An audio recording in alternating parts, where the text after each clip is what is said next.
Hello aspirant, welcome to Baruipur competitive centre. তো আজ আমি ডাব্লিউবিসিএস এর 100টা প্রশ্ন এনেছি এবং যেগুলো হচ্ছে খুব গুরুত্বপূর্ণ প্রশ্ন। ডাব্লিউবিসিএস প্রিলিমিনারিতে বহুবার এসেছে এবং বিভিন্ন পরীক্ষায় তুমি টেন্ডেন্সি দেখবে যে এই প্রশ্নগুলোই আসে। তো এখানে আমি শুধুমাত্র প্রশ্নের উত্তর বলবো না, তার সাথে সাথে বাকি যে অপশানগুলো আছে সেখান থেকে যে সম্ভাব্য প্রশ্নগুলো আসতে পারে সেগুলো আমি ব্যাখ্যা করতে করতে যাব। তো আশা করি এখান থেকে তোমাদের কোশ্চেন কমন আসবেই। তো চলো শুরু করা যাক। প্রথম প্রশ্ন কি বলছে?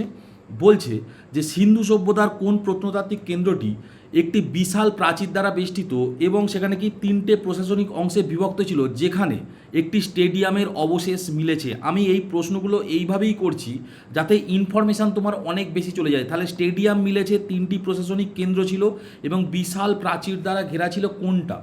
এটা হবে কি? এটা হবে ধোলাবিরা। এই ধোলাবিরা কোন এরিয়ার মধ্যে পড়ে? বর্তমানে সেটা গুজরাটের মধ্যে পড়ে। ঠিক আছে, এখানে দেখো আর একটা আছে, সেটা কি? সেটা হচ্ছে লোথাল। লোথালটাও কোথায়? লোথালটা হচ্ছে গুজরাট। ঠিক আছে, এই যে গুজরাটে পড়ে এবং লোথালটা ছিল হচ্ছে ডকইয়ার্ড সাইট, যেটা প্রচুরবার পরীক্ষায় এসছে। ঠিক আছে, বন্দর যেটাকে আমরা বলি, ডকইয়ার্ড সাইট। আর হরপ্পা এবং মহেঞ্জোদারো, এই দুটো সাল মনে রাখতে হয় আমাদের। হরপ্পা কত সালে আবিষ্কৃত হয়েছিল? হরপ্পা আবিষ্কৃত হয়েছিল 1921 সালে, যে বছর বিশ্বভারতী প্রতিষ্ঠা হয়। আর মহেঞ্জোদারো কবে? 1922 সালে। হরপ্পা আবিষ্কার কে করেছিল? দয়ারাম সাহানি, তাই না? এবং মহেঞ্জোদারো কে করেছিল? রাখাল দাস ব্যানার্জি। এগুলো একটি মাথায় রাখবে।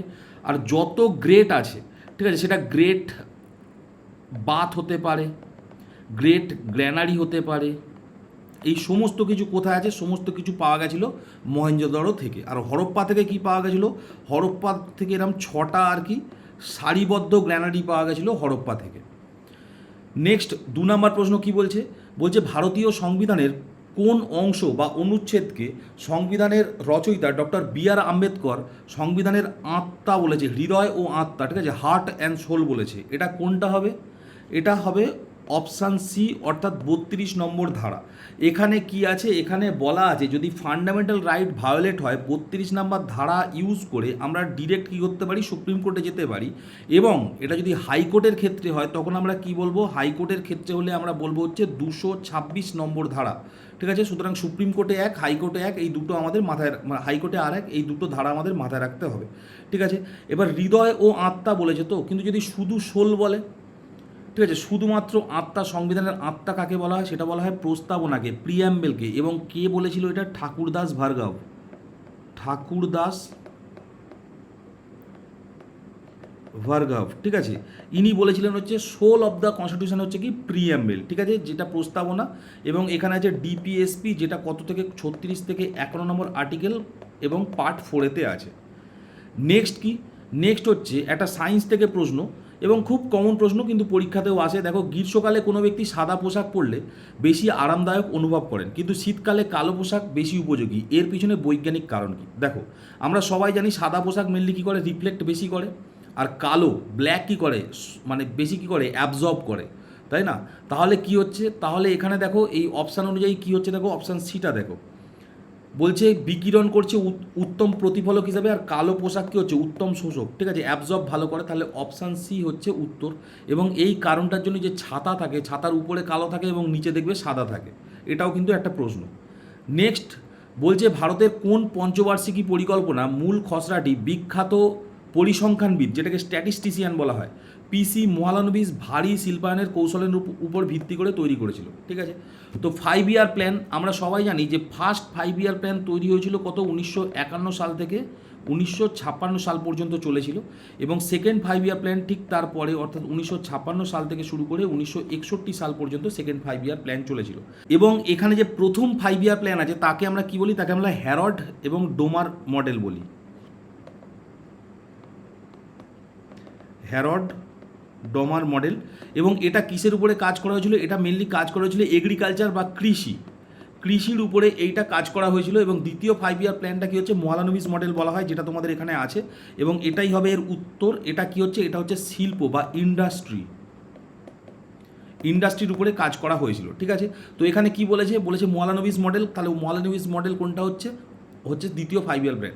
এবং তৃতীয় 5 ইয়ার প্ল্যান এখানে আছে, এটাকে গ্যাটগিল মডেল বলে।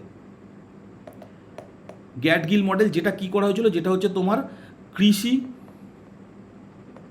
প্লাস ইন্ডাস্ট্রি, এই দুটোকে মিলিয়ে করা হয়েছিল হচ্ছে থার্ড 5 ইয়ার প্ল্যানে, এবং যেটা টাইম পিরিয়ড 1961 থেকে 1966 সাল পর্যন্ত।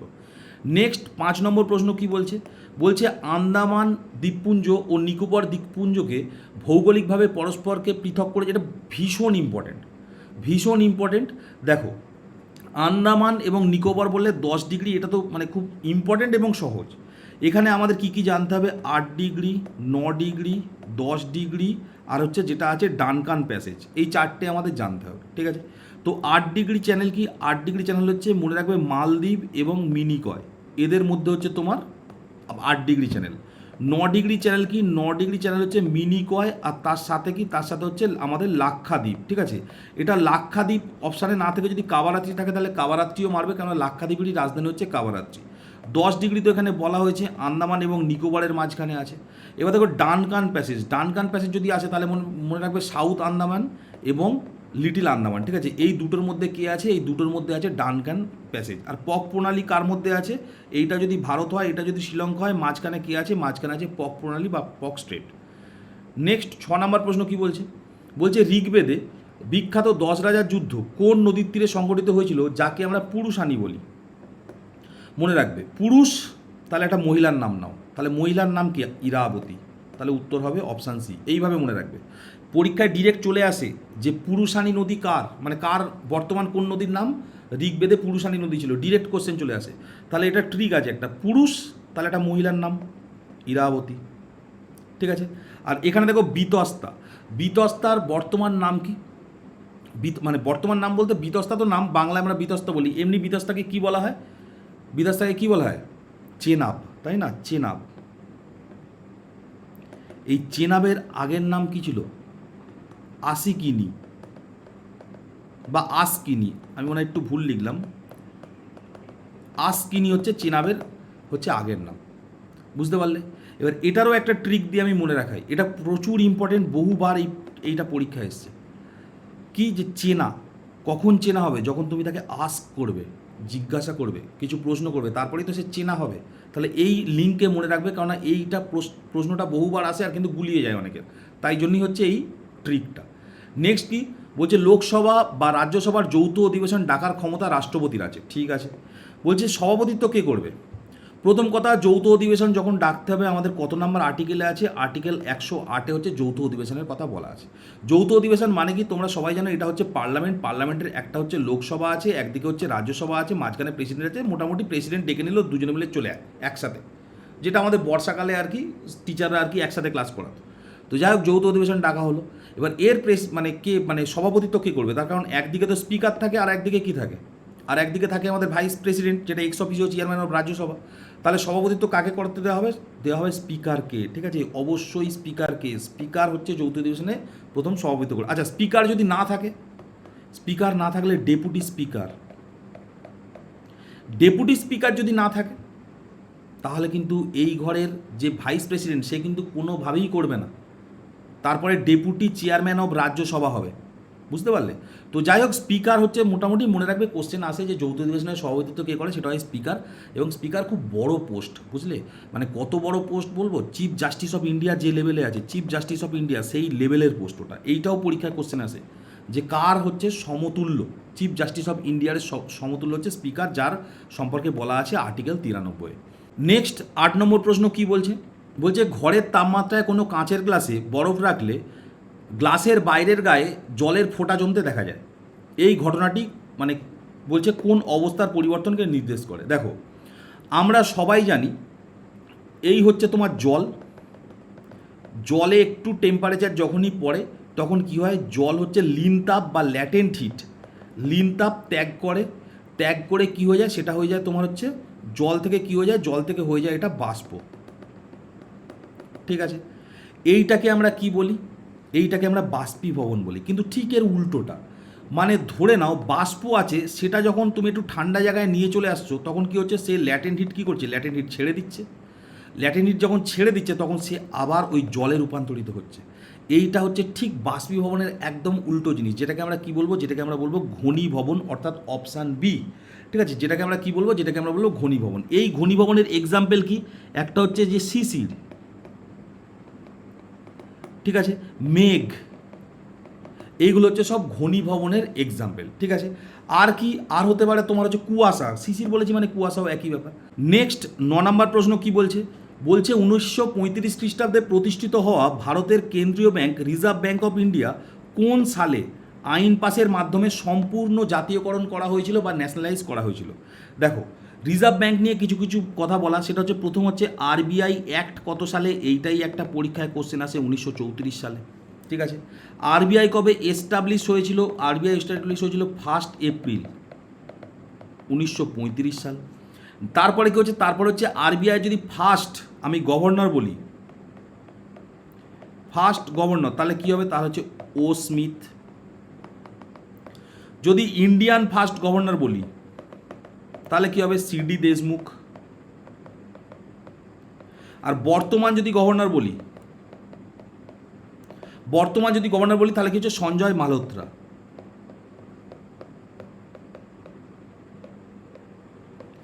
এত কটা কোশ্চেন হচ্ছে আরবিআই নিয়ে, এবং আরবিআই নিয়ে এর মধ্যেই আসবে। এইবারে কথা হচ্ছে প্রতিষ্ঠা তো এইটা হয়েছে, তাহলে জাতীয়করণ কখন হচ্ছে? জাতীয়করণ হচ্ছে 1949-এ। নেক্সট বলছে দক্ষিণ ভারত তথা উপদ্বীপীয় ভারতের সর্বোচ্চ পর্বত শৃঙ্গ কোনটি, যা পশ্চিমঘাট পর্বতমালার আনাইমালাই পর্বতশ্রেণীতে অবস্থিত? এই হচ্ছে কথা, এইটা হচ্ছে পশ্চিমঘাট পর্বতমালা, আনাইমালাইয়ের উপরে অবস্থিত। এটা সর্বোচ্চ শৃঙ্গ কোনটা? সেটা হচ্ছে আনাইমুদি। ঠিক আছে, এবার বলেছি এটা হচ্ছে পশ্চিমঘাট পর্বতমালা, এটা হচ্ছে পূর্বঘাট পর্বতমালা, এসে এই জায়গাটা মিলছে। এই জায়গাটা যেখানে মিলছে তার নাম কি? তার নাম হচ্ছে নীলগিরি। ঠিক আছে, নীলগিরি। এই নীলগিরির সর্বোচ্চ শৃঙ্গ কি? এই নীলগিরির সর্বোচ্চ শৃঙ্গ হচ্ছে দোদাবেতা, যেটার হাইট কত? 2637 মিটার হচ্ছে দোদাবেতার হাইট। ঠিক আছে, এখানে দেখো অমরকণ্টক আছে। অমরকণ্টক কোথায় আছে? এখানে আছে আমাদের বিন্ধ্য পর্বত। বিন্ধ্য পর্বতের এখানে অমরকণ্টক আছে, যেখান থেকে দুটো নদী বেরিয়েছে, একটা হচ্ছে সোন নদী, একটা হচ্ছে নর্মদা নদী। এখানে আছে মহেন্দ্রগিরি। মহেন্দ্রগিরি কি? মহেন্দ্রগিরি হচ্ছে এই যে পূর্বঘাট পর্বতমালা, এর সর্বোচ্চ শৃঙ্গ কি? এইটা নিয়ে আমাদের পিএসসি গন্ডগোল করে মাঝে মধ্যে। আমি মনে রাখতে বলি জ্যাম, মানে কি? মানে যে দিয়ে হচ্ছে জিন্দা গাদা, এ দিয়ে কি? এ দিয়ে হচ্ছে আর্মাকন্ডা, আর এম দিয়ে হচ্ছে মহেন্দ্রগিরি। যেটা অপশানে থাকবে সেটা মেরে দেবে। ঠিক আছে, মানে কি? পূর্বঘাট পর্বতের সর্বোচ্চ শৃঙ্গ কি? জ্যাম।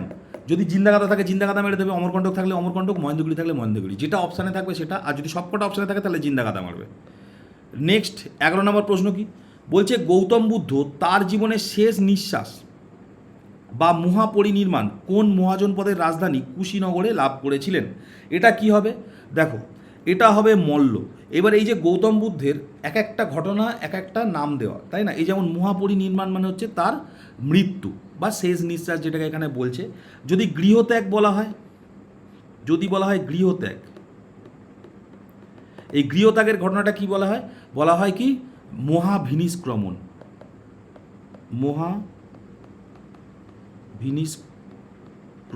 ঠিক আছে, আচ্ছা, এটা আমি 1941 লিখে রাখি। আমি একটা ঘটনা বলবো, এই জিনিসটা 1941 সালে হয়নি, আমি 1941 সালের একটা ঘটনা বলবো এর রেসপেক্টে। নেক্সট কি? নেক্সট হচ্ছে সারনাথে যখন প্রথম ধর্মপ্রচার করেছিল সেটাকে কি বলা হয়? সেটা বলা হয় ধর্মচক্র প্রবর্তন। ধর্মচক্র প্রবর্তন। এটা হচ্ছে সারনাথে যখন ফার্স্ট সারমন দিয়েছিল বা প্রথম ধর্মপ্রচার করেছিল 5 জন তার শিষ্যকে। যাই হোক, নেক্সট কি? নেক্সট হচ্ছে দেখো, এই যে 1941 সালটা আমি কেন বলছি, একবার একটা ডাব্লিউবিসিএস এই প্রিলিমিনারি দিয়ে একটা কোশ্চেন এসেছিল যে নেতাজি সুভাষচন্দ্র বসুর মহাভিনিষ্ক্রমণ কবে ঘটে। অনেকে প্রশ্নটা দেখেই বুঝতে পারেনি যে কী মানে নেতাজির মহাভিনিষ্ক্রমণ মানে কি।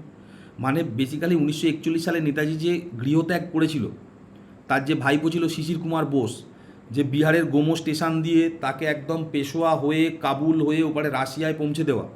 ঠিক আছে, এই যে যাওয়া, এই যে মানে বাড়ি থেকে যে এতটা পথ যাওয়া, এটাকেও কিন্তু অনেকে মহাভিনিষ্ক্রমণের সাথে তুলনা করে, তাই জন্যই ওইভাবে প্রশ্নটা করেছিল এক বছর। নেক্সট কি বলছে, ভারতীয় সংবিধানের কোন ধারার অধীনে সংসদ সংবিধানের যে কোনো অংশে সংশোধন করার ক্ষমতা লাভ করে? সোজা কথা হচ্ছে অ্যামেন্ডমেন্টের কথা বলা হচ্ছে। কি বলা হচ্ছে? অ্যামেন্ডমেন্ট। প্রথম কথা হচ্ছে অ্যামেন্ডমেন্ট আমাদের সংবিধানের কত নাম্বার পার্টে আছে? পার্টে আছে হচ্ছে 20 নাম্বার পার্টে, এবং এই পার্টেতে একটাই মাত্র আর্টিকেল আছে, সেটা কি? সেটা হচ্ছে 368 আর্টিকেল। যদি বলা হয় কোথা থেকে নেওয়া হয়েছে, নেওয়া হয়েছে আমাদের সাউথ আফ্রিকা থেকে নেওয়া হয়েছে অ্যামেন্ডমেন্ট। ঠিক আছে, নেক্সট দেখো এখানে কটা আর্টিকেল বলা আছে যেগুলো সবকটাই গুরুত্বপূর্ণ। তার মধ্যে দেখো প্রথম আছে 356, যেটা কি? যেটা হচ্ছে স্টেট এমার্জেন্সি। ঠিক আছে, তারপরে কি আছে 360, সেটা কি, সেটা হচ্ছে ফিন্যান্স এমার্জেন্সি। ঠিক আছে, ফিন্যান্স এমার্জেন্সি আমাদের দেশে এখনও পর্যন্ত একবারও লাগু হয়নি, বা এখনও পর্যন্ত একবারও আমাদের দেশে ফিন্যান্স এমার্জেন্সি ঘোষণা হয়নি। ঠিক আছে, আর আর্টিকেল 370 কত সালে বিলোপ করা হয়? 2019 সালে আর্টিকেল 370 বিলোপ করা হয়, যেটা জম্মু কাশ্মীরে আমাদের ছিল, তাই না? এবার একটা কোশ্চেন, এটা খুব সহজ কোশ্চেন, বলছে দুটি ভিন্ন মাধ্যমের বিভেদ তলে আলো যখন লম্বভাবে আপতিত হয় তখন তার প্রতিসরণ কোণের মান কত ডিগ্রি? আচ্ছা, আমি একটা জিনিস বলি, এই সহজ কোশ্চেন আমি কিন্তু নিজের মন থেকে দিইনি কোশ্চেনগুলো, এই কোশ্চেনগুলো এসছে বলেই আমি দিয়েছি। দু একটা কোশ্চেন এরকম সহজই থাকবে। তাহলে আপতন কোণ যদি এইটা হয়, তাহলে প্রতিফলন কোণ কী হবে? সোজা উপর দিকে বেরিয়ে যাবে, তার মানে 0 ডিগ্রিতে যদি নামে তাহলে কী হবে? লম্বভাবে পড়লে 0 ডিগ্রিতে যদি নামে তাহলে 0 ডিগ্রিতেই বেরোবে। তাহলে এটার উত্তর কত হবে? এটার উত্তর হবে হচ্ছে 0 ডিগ্রি। ঠিক আছে, উত্তর কি বললাম? 0 ডিগ্রি।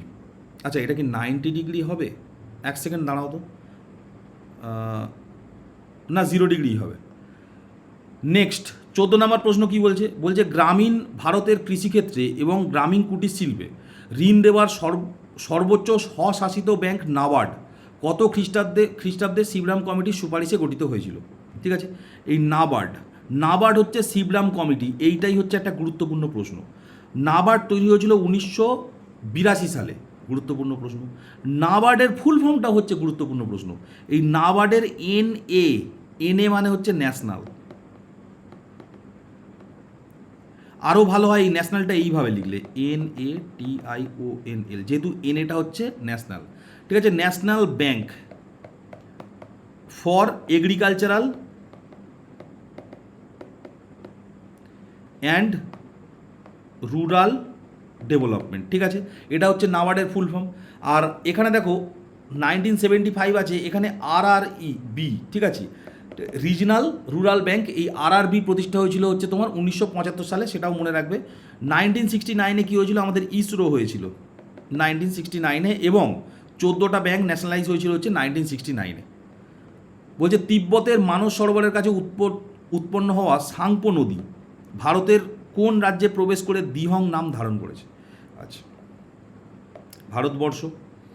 এই তিব্বতের কাছে নদী তৈরি হচ্ছে, তার নাম কি? তার নাম হচ্ছে সাংপো। এইরকম আসছে, এসে কি হচ্ছে? দিহং নাম নিয়ে কোথায় ঢুকছে? আমাদের এদিক দিয়ে প্রথম যে রাজ্য, ঠিক আছে, যেখানে সূর্যের আলো প্রথম পড়ে, তাই জন্যই তার নাম অরুণাচল প্রদেশ, অরুণ দিয়ে ঢুকছে।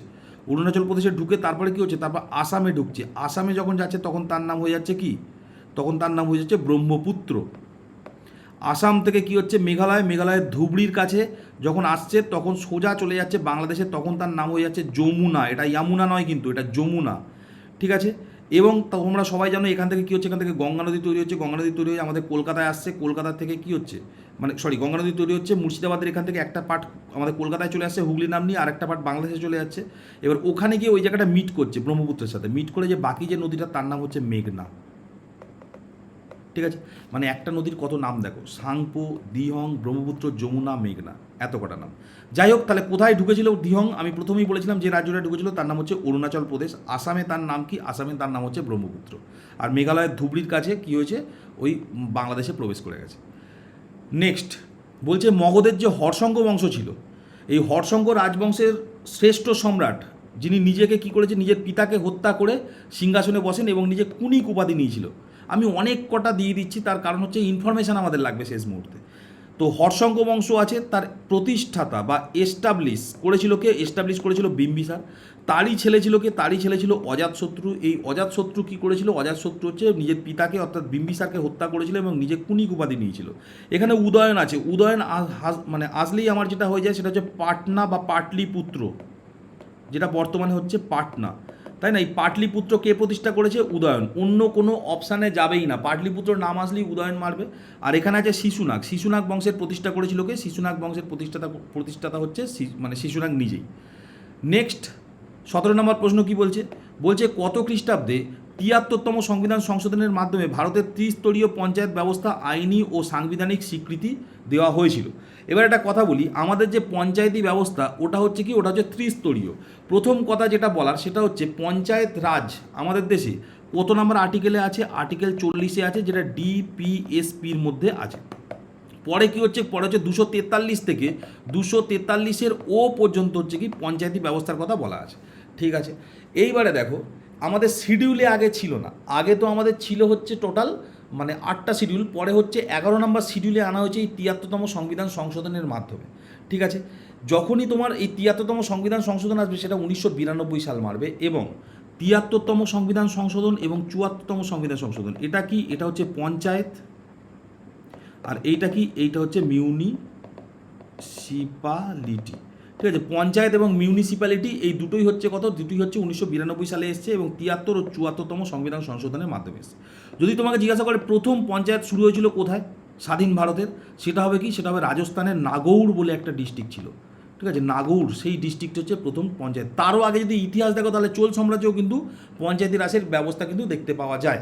ঠিক আছে, নেক্সট কি, নেক্সট হচ্ছে কলকারখানা এবং যানবাহনের ধোঁয়া থেকে নির্গত সালফার ডাইঅক্সাইড এবং নাইট্রোজেন ডাইঅক্সাইড বায়ুমণ্ডলের জলের সাথে মিশে নিচে নেমে এলে তাকে কী বলা হয়, এটা তোমরা সবাই জানো তাই না।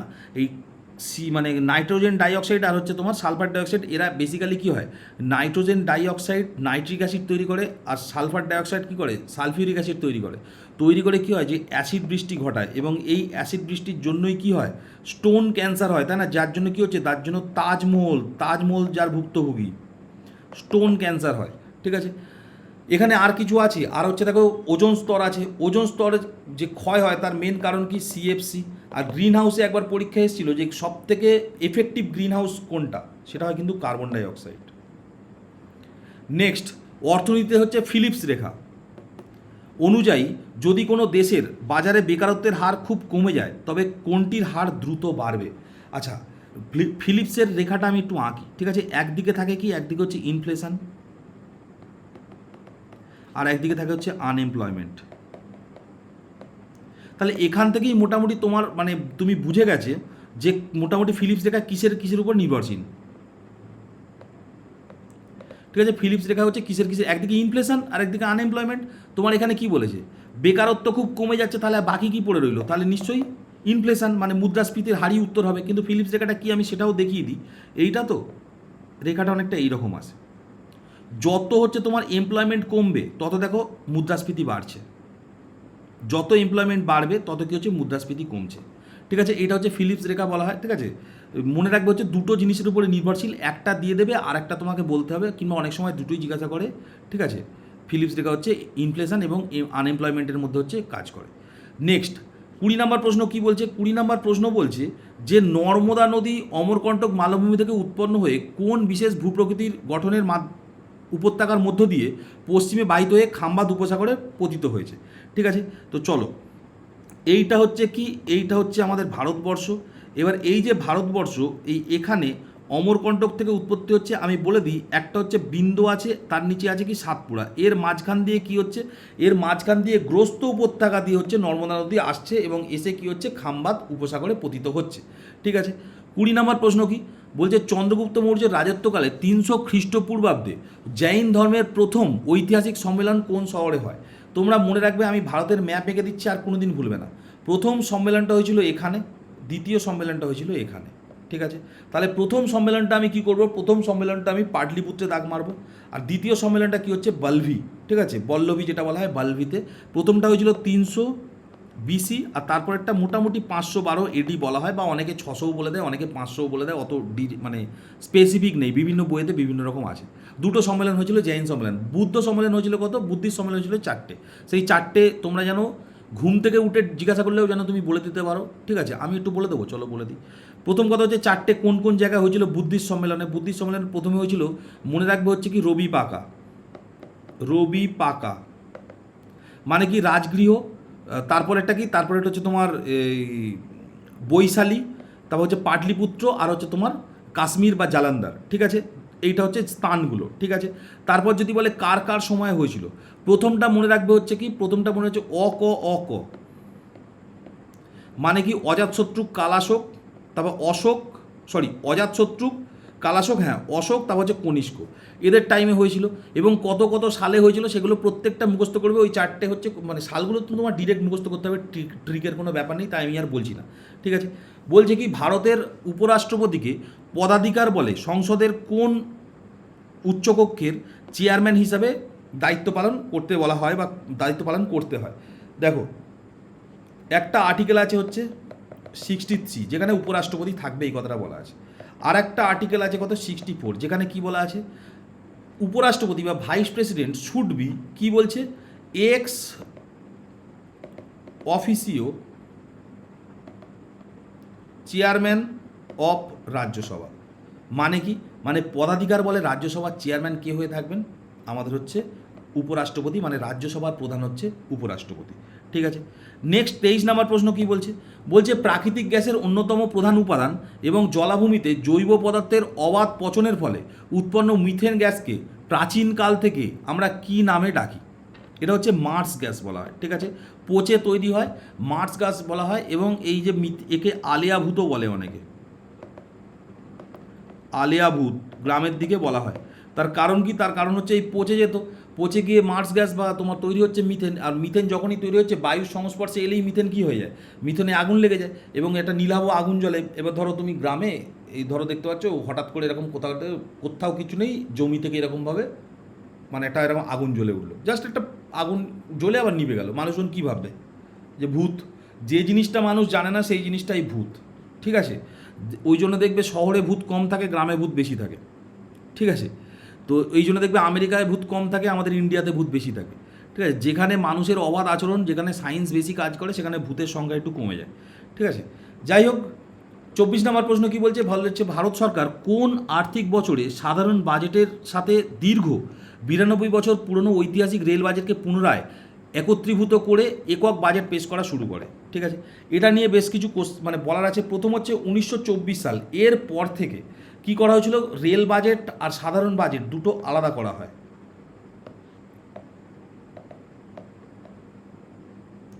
ঠিক আছে, এই দুটো জিনিস আলাদা করা হয় 1924 সালের পর থেকে। ঠিক আছে, তারপরে কি হচ্ছে, তারপরে হচ্ছে নরেন্দ্র মোদী ক্ষমতায় আসছে এবং কি হচ্ছে, আমাদের এই মুহূর্তে অশ্বিনী বৈষ্ণব হচ্ছে রেলের মন্ত্রী। 2017 সালে কি করা হচ্ছে, দুটোকে আবার আলাদা মানে করে দেওয়া হচ্ছে। ঠিক আছে, এটা অ্যাকওয়ার্ড কমিটি বলা হয়। কি বলা হয়, অ্যাকওয়ার্ড কমিটি।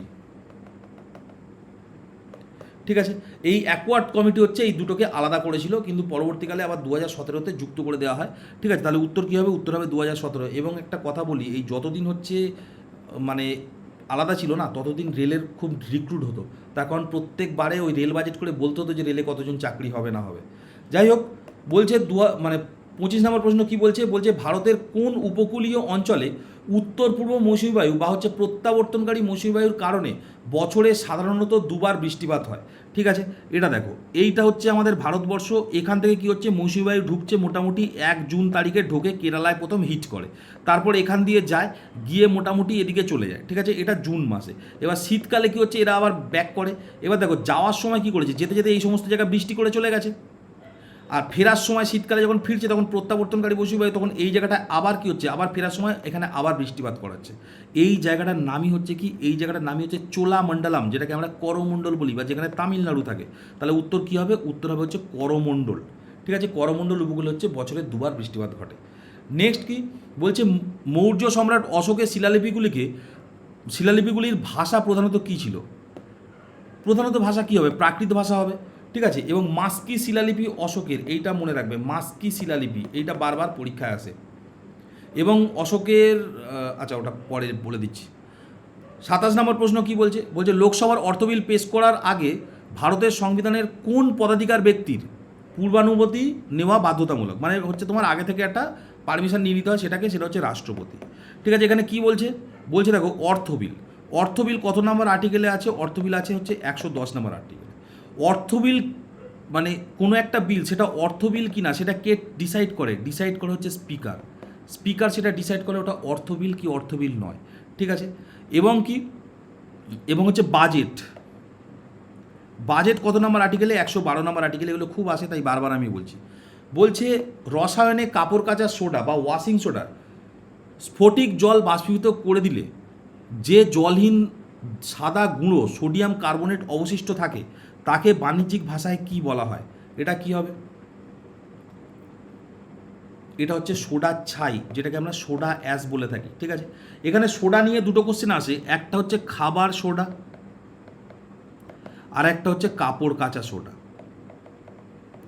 খাবার সোডা কি, খাবার সোডা হচ্ছে সোডিয়াম বাইকার্বনেট হচ্ছে খাবার সোডা, আর কাপড় কাচা মানে কি সোডিয়াম কার্বনেট হচ্ছে তোমার কাপড় কাচা সোডা, সোডিয়াম কার্বনেট মনে হয় Na2CO3 হবে। যাই হোক, তো সোডিয়াম মানে কাপড় কাচা মানে এইটা, আর হচ্ছে খাবার সোডা হচ্ছে এইটা, দুটোই কিন্তু পরীক্ষা আছে। ব্লিচিং পাউডার অপশানে আছে, ব্লিচিং পাউডারের সংকেতটা মনে রাখবে CaOCl এর হোল Cl, ঠিক আছে, এটাকে হচ্ছে ক্যালসিয়াম ক্লোরো হাইপোক্লোরাইড এরকম বলা হয়। নেক্সট কি, বম্বে স্টক এক্সচেঞ্জ, এ বিখ্যাত জিনিস। বম্বে স্টক এক্সচেঞ্জ কোথায় আছে? মুম্বাইয়ের দালাল স্ট্রিটে আছে, ঠিক আছে, এই দালাল স্ট্রিটে আছে, এবং এটা হচ্ছে এশিয়ার প্রাচীনতম। কিন্তু এটা কত সালে হয়েছিল? এটা হয়েছিল 1875 সালে তৈরি হয়েছিল, যেটা এশিয়ার প্রথম। এবং এরই যে ইন্ডেক্স বা যেটা সূচক, সেটাকে আমরা কি বলি? সেটাকে আমরা বলি সেন্সেক্স, তাই না? এরই যে ইন্ডেক্স সেটাকে আমরা সেন্সেক্স বলি। সেন্সেক্স ওঠানামা করে না, এটা হচ্ছে বম্বে স্টক এক্সচেঞ্জ, ঠিক আছে। এর হেডকোয়ার্টার তাহলে কোথায়? হেডকোয়ার্টার হচ্ছে মহারাষ্ট্রের মুম্বাই, ঠিক আছে। আর কি, আর যদি তোমাকে বলা হয় যে ন্যাশনাল স্টক এক্সচেঞ্জ, তারও হেডকোয়ার্টার কোথায়? তারও হেডকোয়ার্টার কিন্তু হচ্ছে মুম্বাই। অনেক বইতে দিল্লি লেখা থাকে, কিন্তু মুম্বাই। কি বলছে? বলছে হচ্ছে তোমার ব্যাসল্ট শিলা অববিকার এবং দীর্ঘকালীন চূর্ণী ভবনের ফলে সৃষ্ট কোন মৃত্তিকা কার্পাস বা তুলো চাষের জন্য ভারতে সব থেকে উপযোগী, ঠিক আছে। যখনই কার্পাস এসে গেছে, তোমরা সবাই জানো কৃষ্ণ মৃত্তিকা বা রেগুর মৃত্তিকা বলা হয়। এবং এটা কোন অঞ্চলে থাকে? এটা মোটামুটি এই অঞ্চলে থাকে, মেনলি গুজরাট বেস, ঠিক আছে। ওই জন্যই দেখবে গুজরাটে খুব কাপড় কল আছে, ওই জন্যই গুজরাটের আহমেদাবাদকে আমরা কি বলে থাকি? ভারতের ম্যানচেস্টার বলে থাকি। তার কারণ কি? তার কারণ মেনলি এখান থেকে প্রচুর পরিমাণে কি হচ্ছে? এখান থেকে প্রচুর পরিমাণে সেখানে হচ্ছে তোমার মানে তুলো তৈরি হচ্ছে, সেখান থেকে জামা কাপড় তৈরি হচ্ছে, বোঝা গেল। এবং এই যে মানে রেগুর মৃত্তিকা, একে সেলফ প্লাগ বলা হয়, সেলফ প্লাগ। নিজে থেকেই নিজে কি করে? নিজে থেকেই নিজে উর্বর হয়ে যায়। কি হয়ে যায়? এতে প্রচুর পরিমাণে জল লাগে, এগুলোও কিন্তু কোশ্চেন। প্রচুর পরিমাণে জল ধারণ ক্ষমতা আছে রেগুর মৃত্তিকার। এবার যেই একটু জল কম পায়, ফেটে যায় মাটিটা, যেই ফেটে যায় কি হতে? হাওয়া বাতাস প্রবেশ করে, ও আবার উর্বর হয়ে যায়, মানে নিজে থেকেই নিজে উর্বর হয়ে যায়, ঠিক আছে। এটা খুব গুরুত্বপূর্ণ, তার কারণ একটা পরীক্ষার কোশ্চেনে, পরীক্ষা নয় মক কোশ্চেনে আমি পেয়েছিলাম। নেক্সট কি? নেক্সট হচ্ছে কুষাণ রাজবংশের কোন মহান সম্রাট 78 AD থেকে সিংহাসনে আরোহণ করে এবং সেখান থেকে শকাব্দ হচ্ছে গণনা শুরু করে? এটা কে হবে? এটা হবে কনিষ্ক হবে, ঠিক আছে। দেখো এখানে কুজুল কাদফিসিস আছে, যে হচ্ছে বংশের প্রতিষ্ঠাতা। ভীম কদফিসিস আছে, ইন্ডিয়াতে প্রথম গোল্ড কয়েন চালু করেছিল কে? এই ভীম কদফিসিস। আর এবং কুষাণ বংশ। 32 নম্বর প্রশ্ন কি বলছে? বলছে ভারতীয় সংবিধানের কোন অনুচ্ছেদ বা আর্টিকেলের অধীনে রাষ্ট্রপতি দেশে আর্থিক জরুরি অবস্থা জারি করতে পারে? আমি অলরেডি তোমাদের বলে দিয়েছি। দেখো, জরুরি অবস্থা বা হচ্ছে কি, বা হচ্ছে এমার্জেন্সি। এমার্জেন্সি যদি বলা হয়, টেকেন ফ্রম কোন দেশ থেকে নেওয়া হয়েছে? নেওয়া হয়েছে জার্মানি থেকে। জার্মানি থেকে। হিটলারের থেকে ভালো ইমার্জেন্সি আর কে ডাকতে পারবে, ঠিক আছে। কত নাম্বার পার্টে আছে?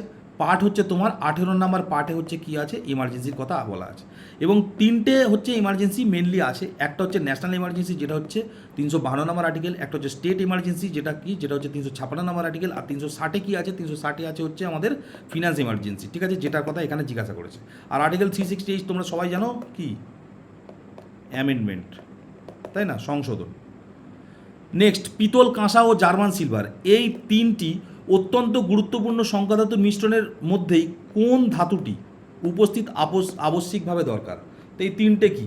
পিতল কি দিয়ে তৈরি?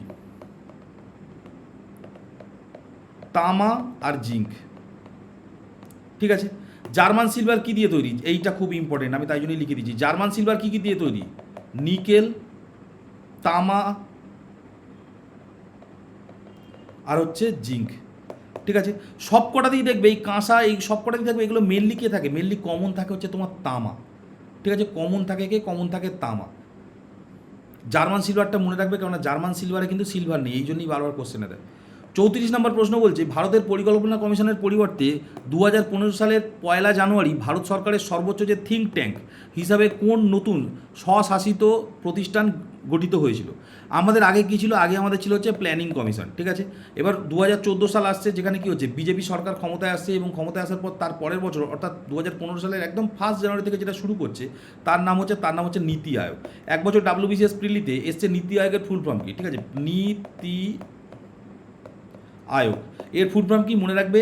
National institute for transforming India, ঠিক আছে। কি কি বললাম? ন্যাশনাল ইনস্টিটিউট ফর ট্রান্সফর্মিং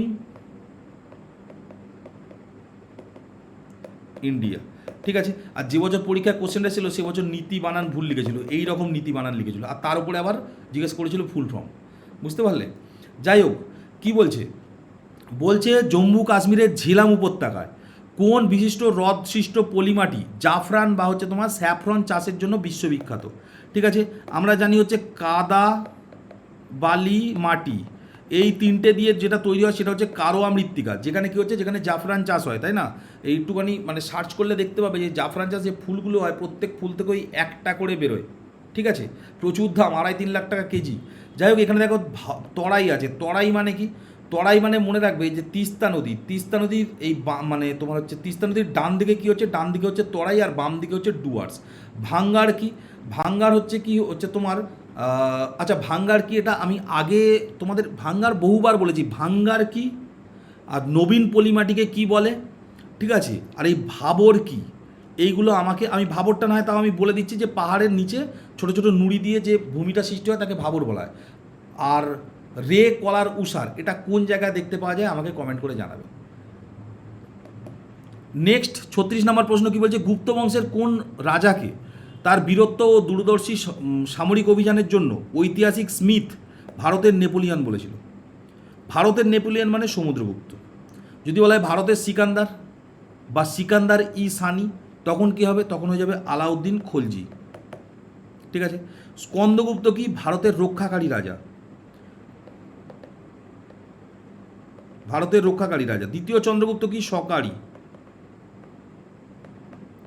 ঠিক আছে, প্রথম চন্দ্রগুপ্ত তো গুপ্ত বংশের প্রতিষ্ঠাতা।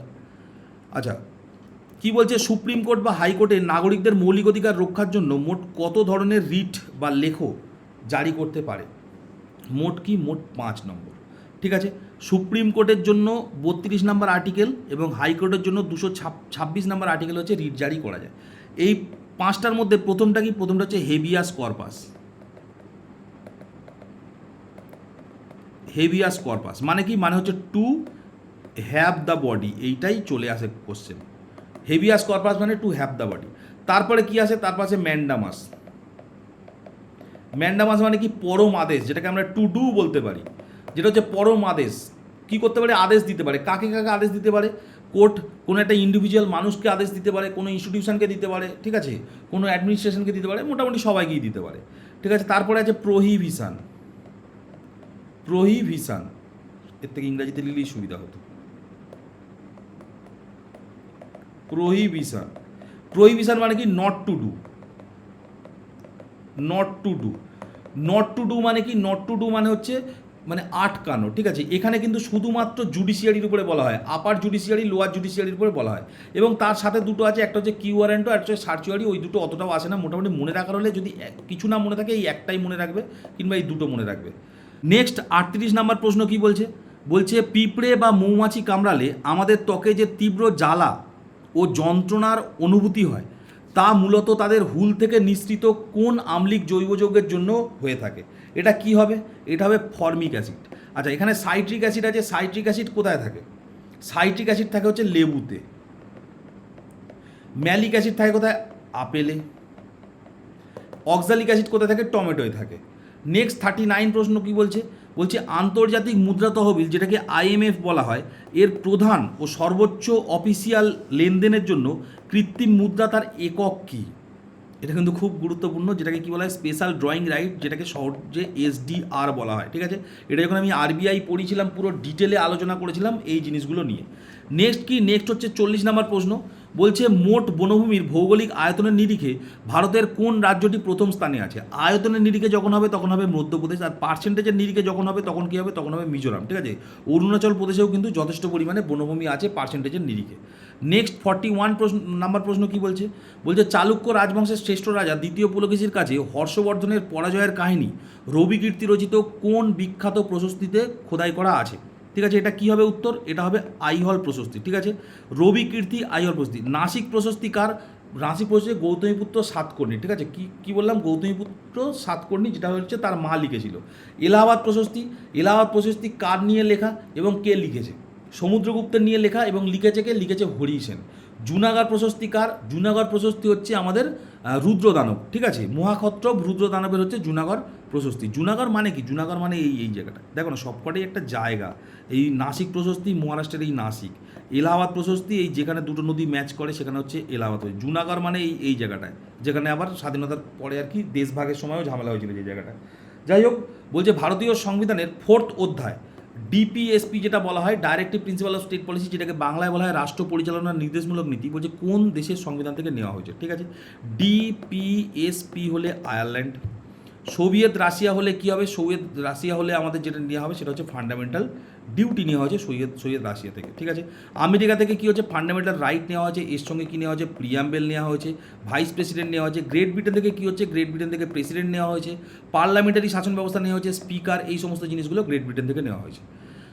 বলছে মানবদেহের রক্তে লোহিত কণিকা বা আরবিসির সংখ্যা স্বাভাবিকের থেকে অস্বাভাবিক মাত্রায় বৃদ্ধি পেলে কোন রোগটি হয়? আচ্ছা, রক্তে যদি আরবিসি অস্বাভাবিক মাত্রায় বৃদ্ধি পায় তখন আমরা কোন রোগ বলবো? আচ্ছা, প্রথমে এখানে আছে দেখো অ্যানিমিয়া।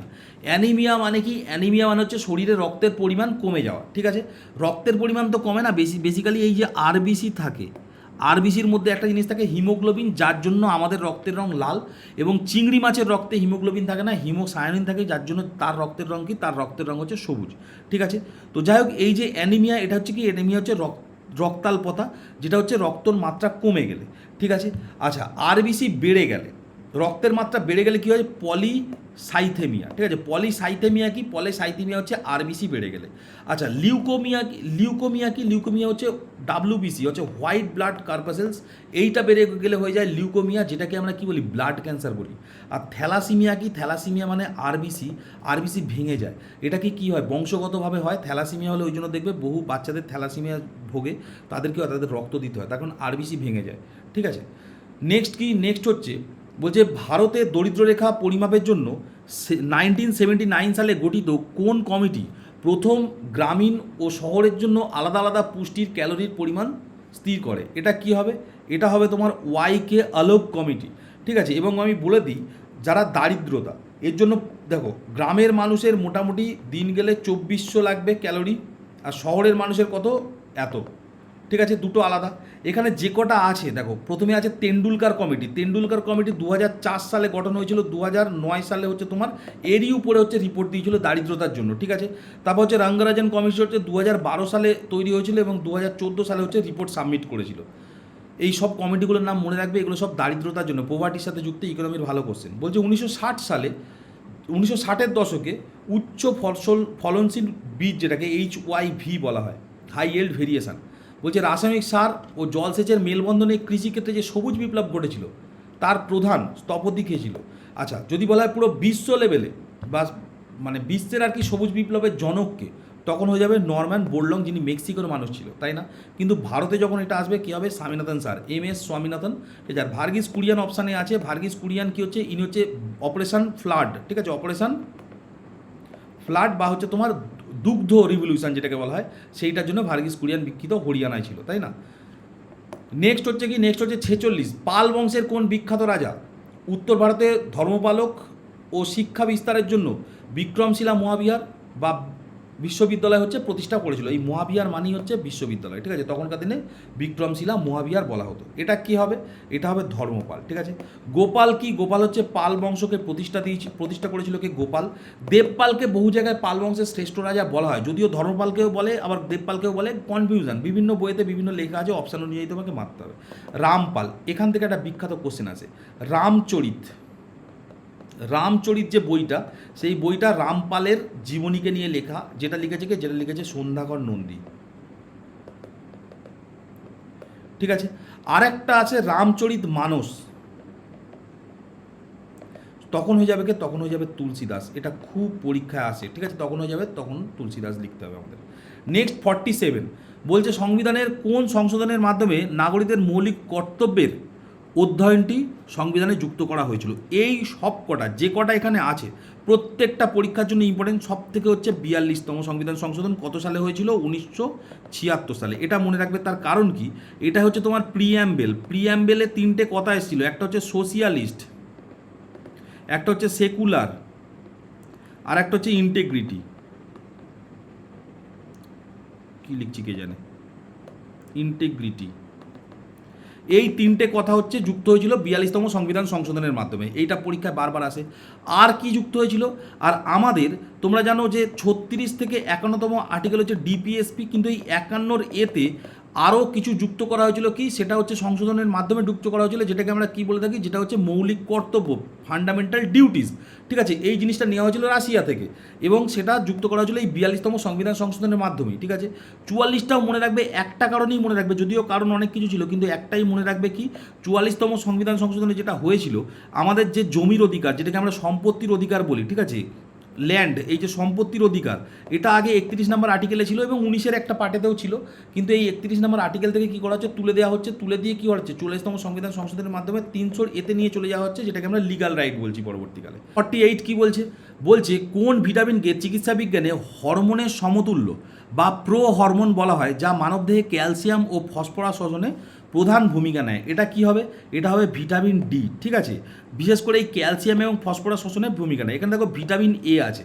ভিটামিন এর রাসায়নিক নাম কি? ভিটামিন এর রাসায়নিক নাম হচ্ছে retinol.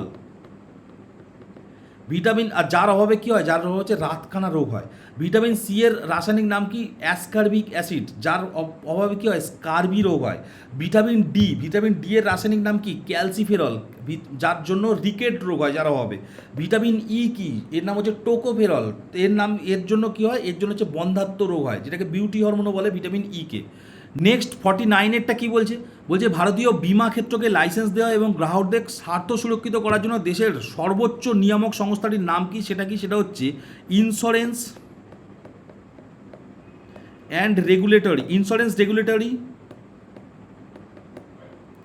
And development authority of India. ঠিক আছে, মানে সহজে যেটা কি বলবো, IRDAI। ঠিক আছে, এটা কত সালে প্রতিষ্ঠা হয়েছিল? 1999 সালে, কিন্তু 2001 সাল থেকে এটাকে কি করা হয়েছে, স্ট্যাচুইটারি বডিতে কনভার্ট করে দেওয়া হয়েছে। এবং যার হেডকোয়ার্টার কোথায়? যার হেডকোয়ার্টার এই মুহূর্তে আছে আমাদের হায়দ্রাবাদে। ঠিক আছে, কিন্তু প্রথম দিকটা কিন্তু হেডকোয়ার্টার এখানে ছিল না, প্রথম দিকটা কিন্তু এর হেডকোয়ার্টার ছিল কিন্তু আমাদের এই দিল্লিতে। ঠিক আছে, বর্তমানে এর হেডকোয়ার্টার করে দেওয়া হয়েছে হায়দ্রাবাদে। এখানে সেবি আছে। সেবি 1988 সালে গঠন হয়েছিল। এর ফুল ফর্ম কি? Security exchange board of India. যে কী করে, যে হচ্ছে আমাদের শেয়ার মার্কেট বা এই সমস্ত ক্ষেত্রে কোনো যাতে গন্ডগোল না হয় তার জন্য, দেখার জন্য। ঠিক আছে, যারা 1992 সালে একটা স্ক্যাম হয়েছিল, হর্ষদ মেহতা স্ক্যাম, তারপর থেকে সেবি অ্যাক্টিভ হয়ে যায়। নেক্সট কি? নেক্সট হচ্ছে উড়িষ্যার যে বাদাম পাহাড় এবং ছত্তিশগড়ের যে বাইলাডিলা খনি আছে, কোন উচ্চমানের খনিজ আকরিক উত্তোলনের জন্য সমগ্র এশিয়ায় বিখ্যাত? এটা হবে কি? এটা হবে আকরিক লোহা। ঠিক আছে, বক্সাইট কোন রাজ্য থেকে সব থেকে বেশি পাওয়া যায়? উড়িষ্যা থেকে। ম্যাঙ্গানিজ কোথা থেকে বেশি পাওয়া যায়? মধ্যপ্রদেশ থেকে। তামা মধ্যপ্রদেশ থেকে পাওয়া যায়, কিন্তু রাজস্থানে খেত্রি বলে একটা জায়গা আছে যেখানে তামার পরিমাণ খুব বেশি। বলছে সুলতান যুগের কোন বিখ্যাত সম্রাট দিল্লি সুলতানাটের, মানে দিল্লি সালতানাট, এটা অ্যাকচুয়ালি হিন্দি একটা কোশ্চেন থেকে আমি তুলেছি। ঠিক আছে, ওই জন্য অ্যাকচুয়ালি দিল্লি মানে সুলতান বংশ হবে, হিন্দি কোশ্চেন থেকে পুরো তোলা, সালতানাট লেখা ছিল, তাই জন্য আমি এইরকম যদি সালতানাট চলে আসে তাহলে সেটা মানে হচ্ছে দিল্লি সুলতান বংশ। যাই হোক, বলছে সুলতানি যুগের কোন বিখ্যাত সম্রাট দিল্লি সালতানাটের ইকতা প্রথা এবং সামরিক বাহিনীকে 40 চক্র গঠন করে? এটা কী হবে? 40 চক্র কে গঠন করেছিল? 40 চক্র গঠন করেছিল ইলতুৎমিশ। ঠিক আছে, দাস বংশের প্রতিষ্ঠাতা কে ছিল? কুতুবউদ্দিন আইবক। ইলতুৎমিশ আরও করেছিল 40 চক্র করেছিল, যে কুতুব মিনার ছিল, কুতুব মিনার, যেটা শুরু করেছিল হচ্ছে আইবক, শেষ করেছিল ইলতুৎমিশ। টঙ্কা আর জিতল এই দুটোকে, মানে এই দুটো কয়েন চালু করেছিল ইলতুৎমিশ। এই যে 40 চক্রের কথা এখানে বলা হলো, যেটাকে ধ্বংস করেছিল কে? গিয়াসউদ্দিন বলবন, যে নিজেকে কী বলতো? Shadow of god. ঠিক আছে, ভগবানের ছায়া বলতো নিজেকে। যাই হোক, বলছে কি? বলছে 52টা মূল ভারতীয় সংবিধান তৈরি হওয়ার সময় সংবিধানে মোট কতগুলি তফসিল বা শিডিউল ছিল? প্রথমে শিডিউল ছিল কটা? 8টা। ঠিক আছে, এই 8টা শিডিউল যদি তোমরা কেউ মুখস্থ করতে চাও, লিখবে শিডিউল ট্রিক, অল মানে constitutional schedule trick, Baruipur competitive centre.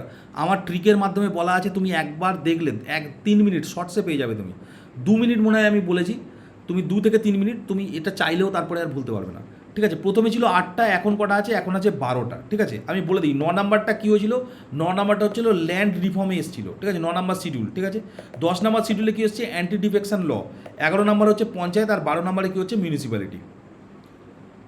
53 নম্বর প্রশ্ন কি বলছে? মানবদেহের প্রোটিন বিভাগের ফলে উৎপন্ন বিষাক্ত অ্যামোনিয়া গ্যাস শরীরের কোন অঙ্গে অরিথ্রিন চক্র এর মাধ্যমে কম ক্ষতিকারক ইউরিনে পরিণত হয়? এটা কি হবে? অরিথ্রিন চক্রের মাধ্যমে কম, এটা হবে লিভার। ঠিক আছে, নেক্সট কি লিভার বা যকৃৎ। নেক্সট হচ্ছে 54তম প্রশ্ন বলছে ভারতীয় জাতীয় আয় গণনার সময় ফ্যাক্টর কস্ট এবং মার্কেট প্রাইস এর মধ্যে মূল ব্যবধান তৈরি করে কোন উপাদানটি।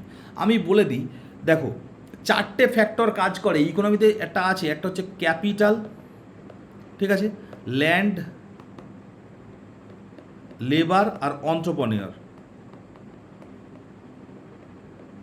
ঠিক আছে, এই 4টে ফ্যাক্টর কাজ করে হচ্ছে ইকোনমিতে। এই 4টে ফ্যাক্টর দিয়ে কি হয়, যখন কোনো মাল মানে যখন কোনো প্রোডাক্ট আর কি তৈরি হয়, এই 4টে জিনিসই মোটামুটি লাগে। ঠিক আছে, এইবারে এখান থেকে যেটা মানে ধরো কোনো কোম্পানি যখন কোনো মাল ছাড়ছে না, এই 4টে প্রোডাক্টের উপরেই বেস করে কিন্তু মালগুলো ছাড়া হয়, তার দাম কত হবে সেটাকেই ফ্যাক্টর কস্ট বলে। আমি ধরে নিলাম জিডিপি ধরে নাও ফ্যাক্টর কস্ট। এবার এই আচ্ছা এটা বাদ দিয়ে দাও, এই যে ফ্যাক্টর কস্ট যেটা আমি বলছি, এর সাথে যখনই তুমি ট্যাক্স যোগ করবে এবং সরকার যদি সাবসিডি দেয় সেটা বাদ দিয়ে দেবে, তখনই সেটা গিয়ে মার্কেট প্রাইস হবে। মানে আমি বলতে চাইছি এটা, ধরো কোনো জিনিস তৈরি হচ্ছে, তার একটা দাম ছিল, সেটাকে ফ্যাক্টর কস্ট ধরো। এবার সরকার তো কিছু ট্যাক্স লাগাবে, তার উপরে ট্যাক্সটা লাগিয়ে দাও, আর কিছু যদি সাবসিডি দিয়ে দেয় সেটাকে বাদ দিয়ে দাও। সাবসিডি এর পরে যেটা আসবে সেটাই আসবে মার্কেট প্রাইস। তার মানে কি, তার মানে এখানে দেখো কি বলছে, কর্পোরেট ট্যাক্স হবে না, বিদেশি হবে না, মূলধন অপচয় হবে না, তাহলে এই অপশান অনুযায়ী নিট পরোক্ষ কর, এইটা হবে উত্তর। ঠিক আছে, সাবসিডিও কিন্তু আছে এখানে, এখানে কোশ্চেন অনুযায়ী আমাদের উত্তর করতে হবে। নেক্সট 55 কোশ্চেন কি বলছে, বলছে পশ্চিমবঙ্গের ভৌগোলিক সীমানার সাথে ভারতের কতগুলি প্রতিবেশী রাজ্যের সীমানা বা বর্ডার স্পর্শ করেছে। আচ্ছা চলো, পশ্চিমবঙ্গের একদম নিচে কি আছে, উড়িষ্যা আছে, তারপরে কি আছে, ঝাড়খণ্ড আছে, উপরে আছে কি বিহার, 3টে হলো, আর এপারে কি আছে, এপারে মাথায় আছে সিকিম, আর এপারে আছে হচ্ছে তোমার আসাম, তাই না? তাহলে টোটাল কটা হলো 5টা। আর যদি ইন্টারন্যাশনাল বাউন্ডারি দেখতে চাও, তাহলে কি হচ্ছে, একদিকে তো হচ্ছে আমাদের কি আছে, একদিকে গোটা বাংলাদেশ আছে, আর মাথার দুধারে একদিকে হচ্ছে তোমার নেপাল, আর একদিকে হচ্ছে ভুটান, মানে ইন্টারন্যাশনাল বাউন্ডারি আছে 3টে দেশের সাথে। নেক্সট 56 নম্বর প্রশ্ন কি বলছে, বলছে দিল্লির কোন সুলতান দক্ষিণাত্য জয়ের উদ্দেশ্যে মালিক কাফুরকে পাঠিয়েছিল এবং রেশনিং ব্যবস্থা চালু করেছিল? কে? এটা হবে আলাউদ্দিন খলজি। ঠিক আছে, রেশনিং ব্যবস্থা চালু, স্ট্যান্ডিং আর্মি, স্ট্যান্ডিং আর্মি, তারপরে হচ্ছে তোমার কি, তারপরে যদি বলা হয় তোমার হচ্ছে দাগ ও হুলিয়া ব্যবস্থা চালু করা, ইকতা ব্যবস্থা তুলে দেওয়া, সমস্ত কিছু কি, সমস্ত কিছু আলাউদ্দিন খিলজি। বলছে 1946 খ্রিস্টাব্দে ক্যাবিনেট মিশনের পরিকল্পনা অনুযায়ী গঠিত গণপরিষদের প্রথম অস্থায়ী সভাপতি কে হয়েছিল? 9 ডিসেম্বর। গণপরিষদের প্রথম যে মানে সভাটা বসেছিল সেটা হচ্ছে 9 ডিসেম্বর, এবং প্রথম যে অস্থায়ী সমিতি মানে অস্থায়ী যে করা হয় চেয়ারম্যান, তাকে হচ্ছে সচিদানন্দ সিনহা, এবং পার্মানেন্ট প্রেসিডেন্ট করা হয়েছিল কাকে? পার্মানেন্ট সভাপতি করা হয়েছিল রাজেন্দ্র প্রসাদ, যে ভারতবর্ষের প্রথম হচ্ছে মানে রাষ্ট্রপতিও হয়। ঠিক আছে, এবং সবথেকে লং টার্ম রাষ্ট্রপতি। এখানে আছে ডক্টর বি আর আম্বেদকর। ডক্টর বি আর আম্বেদকরকে কী দেওয়া হয়েছিল? Drafting committee. ড্রাফটিং কমিটির চেয়ারম্যান ছিল ডক্টর বি আর আম্বেদকর। জওয়াহরলাল নেহরু তো ফার্স্ট প্রেসিডেন্ট। এবং এই যে মানে এই 9 ডিসেম্বর তো 13ই ডিসেম্বর জওহরলাল নেহরু একটা অবজেক্টিভ রেজলিউশন পাস করেছিল, যেটাই পরবর্তীকালে আমাদের এখানে প্রস্তাবনায় রূপান্তরিত হয়েছিল। নেক্সট 58 নম্বর কোশ্চেন কি বলছে, বলছে উদ্ভিদ কোষের সাইটোপ্লাজমে উপস্থিত কোন রজ্জংহীন প্লাস্টিড অঙ্গাণুটি শর্করা রূপান্তর ঘটিয়ে শ্বেতসার বা স্টার্চ হিসাবে খাদ্য সঞ্চয় করে? দেখো, রঞ্জকহীন যখনই আসবে লিউকোপ্লাস্টিড। ঠিক আছে, ক্লোরোপ্লাস্টিড যখনই তুমি পাবে, ঠিক আছে, যখনই ক্লোরোপ্লাস্টিড পাবে বা ক্লোরো যখন পাবে, তখন হচ্ছে তোমার সবুজ মনে রাখবে। ক্লোরোফিল যেমন সবুজ, সেখানে সবুজ। আর ক্রোমো যখনই পাবে তখনই হচ্ছে বিভিন্ন কালার। ঠিক আছে, বিভিন্ন কালার, যেমন গাছের বিভিন্ন কালার হয়, ফুল কেন লাল হয়, তাই না? সে কি জানা যায়? হ্যাঁ জানা যায়, ক্রোমোপ্লাস্টিড থাকে বলে। ঠিক আছে, যেমন রঙিন কালার টালার যখন হবে তখন কি হচ্ছে, তখন হচ্ছে ওই ক্রোমোপ্লাস্ট। যাই হোক, নেক্সট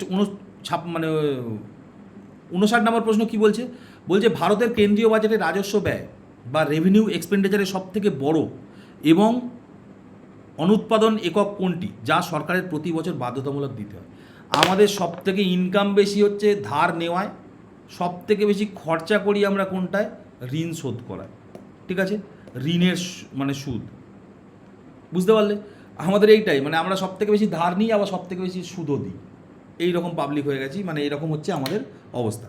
যাই হোক, তো এখানে একটা বলে দিই তোমাদের, একটু বলে দেবো। আচ্ছা চলো, হচ্ছে পাবলিক ফিন্যান্স। পাবলিক ফিন্যান্সকে দুভাবে ভাগ করা যায়, একটা হচ্ছে রিসিট আর একটা হচ্ছে এক্সপেন্ডিচার। ঠিক আছে, এই রিসিটের মধ্যে একটা হয় রেভিনিউ, একটা হয় ক্যাপিটাল। আর এর মধ্যে কি হচ্ছে, এর মধ্যে একটা হয় রেভিনিউ, একটা হয় ক্যাপিটাল। এই যে রেভিনিউ আছে এখানে, এই যে রেভিনিউ, এগুলো কি ট্যাক্স নন ট্যাক্স থেকে আমাদের যা ইনকাম, এটা অ্যাকচুয়ালি বেসিক্যালি আয়, আর এটা হচ্ছে ব্যয়। আর এই যে ক্যাপিটাল মানে বড় বড় আয় আমাদের কী হয়, লোন নিই যখন, ধার নিই যখন, এগুলো হচ্ছে বড় বড় আয় হয়, ঠিক আছে। আর খরচা কি, রেভিনিউ খরচা মানে কি, রেভিনিউ খরচা মানে হচ্ছে কারোর মাইনে দেওয়া, সরকারি কর্মীদের, এইগুলো হচ্ছে সব খরচা। আর ক্যাপিটাল বড় বড় খরচা মানে কি ওই সুদ দেওয়া, ঠিক আছে, এই সমস্তগুলো হচ্ছে খরচা। একটা বলে দিই, তোমাদের একটা পরীক্ষা খুব কোশ্চেন আছে, মানে ফিসক্যাল ডিফিসিট কি। ফিসক্যাল ডিফিসিট মানে কিছু নয়, এই যে এক্সপেন্ডিচার আমি বললাম, এখান থেকে যদি তুমি এই ক্যাপিটালটা বাদ, এখান থেকে যদি তুমি এই যে আমাদের রিসিটের মধ্যে রিভিনিউ রিসিটটা বাদ দিয়ে দাও, রিভিনিউ রিসিটটা যদি তুমি বাদ দিয়ে দাও, তখন যেটা আসে তখনই হচ্ছে তোমার ফিসক্যাল ডিফিসিট। বুঝতে পারলে, এইটা পরীক্ষায় খুব আসে, তাই আমি একবার বলে দিলাম। 60 নম্বর প্রশ্ন কি বলছে, পশ্চিমবঙ্গের সর্বোচ্চ পর্বতশৃঙ্গ সান্দাকফু সিঙ্গলীলা পর্বতশ্রেণীতে অবস্থিত, এর উচ্চতা কত। দেখো, বহু বইতে 36-30 লেখা আছে, বহু বইতে 36-36 লেখা আছে, সেটা তোমার মানে ডিপেন্ড করে হচ্ছে কোন বই দিকে তুমি পড়ছো, কিন্তু মোটামুটি ওই কাছাকাছি যেটা থাকবে সেটা মনে রাখবে। সান্দাকফু হচ্ছে কি সব থেকে পশ্চিমবঙ্গের সর্বোচ্চ। ওখানে আরও দুটো আছে, একটা কি, একটা হচ্ছে এইটা ধরো সান্দাকফু, যেটা হচ্ছে 36-30, এইটা হচ্ছে ফালুট, যেটা কত, যেটা হচ্ছে তোমার 35-95, আর তার নিচে আছে সবরগ্রাম, যেটা কত, যেটা হচ্ছে 35-43 মিটার, ঠিক আছে। এই তিনটেই একটু মনে রাখবে। নেক্সট, বিজয়নগর সাম্রাজ্যের বিখ্যাত তুলুপ বংশ। বিজয়নগর সাম্রাজ্যের 4টে বংশ ছিল, শালুক, তুলুপ, তার আগে হচ্ছে সঙ্গম, শালুক, তুলুপ আর আরবিডু। সেখানকার মধ্যে যে তুলুপ বংশ বলছে, তার শ্রেষ্ঠ রাজা ছিল কে, কৃষ্ণদেব রায়। তার রাজত্বকালে কোন ভাষার সাহিত্যের স্বর্ণযুগ হিসেবে গণ্য করা হয়। মনেই রাখবে, এনার যে একটা লেখা আছে কৃষ্ণদেব রায়ের, অমুক্ত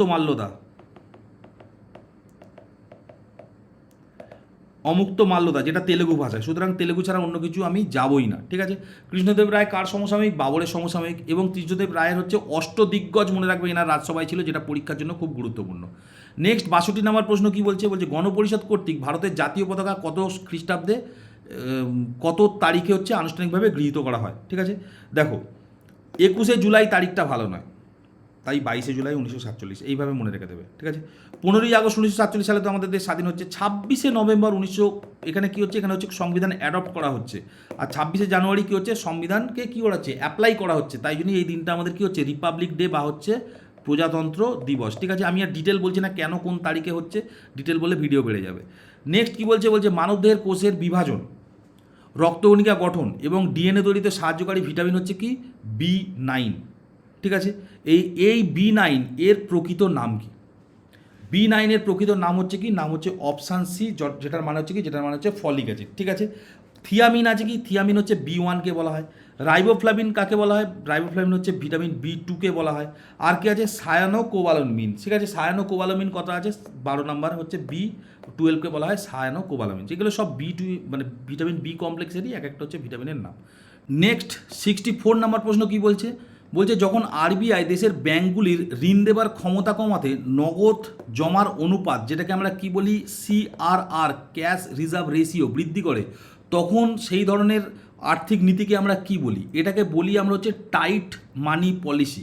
আচ্ছা, আমি বলে দিই, এই যে আরবিআই কি করে, আরবিআই হচ্ছে বিভিন্ন ব্যাংকের সাথে ডিল করে। আমি যেমন ধরে নাও অ্যাক্সিস ব্যাংক, ঠিক আছে, যেমন ধরে নাও হচ্ছে তোমার ইন্ডিয়ান ব্যাংক, ঠিক আছে, SBI, এদের সাথে ডিল করে। এবং ব্যাংকগুলো কাদের সাথে ডিল করে, ব্যাংকগুলো হচ্ছে পিপিল মানে আমাদের সাথে ডিল করে, ঠিক আছে। এবার বলে দিই কী হচ্ছে, এবার ব্যাংকগুলো সবসময় কী করে, ব্যাংকগুলো মানুষকে সবসময় টাকা ধার দিতে চায়। তার কারণ কি, তাদের ব্যাংকের বেশি ইনকাম হবে, মানুষকে সবসময় টাকা লোন দিতে চায়। এবার মানুষকে লোন দেওয়ার অর্থ কিন্তু গ্রাউন্ড লেভেলে কী হচ্ছে, টাকার লিকুইডিটি বেড়ে যাওয়া। টাকার লিকুইডিটি বেড়ে যাওয়া মানেই কিন্তু ইনফ্লেশন তৈরি হওয়া। তাই জন্য কী হয়, আরবিআই সর্বদা, যেমন হচ্ছে তোমার একটা হয় ক্যাশ রিজার্ভ রেশিও, আর একটা হয় কি, আর একটা হচ্ছে তোমার হয় SLR, ঠিক আছে।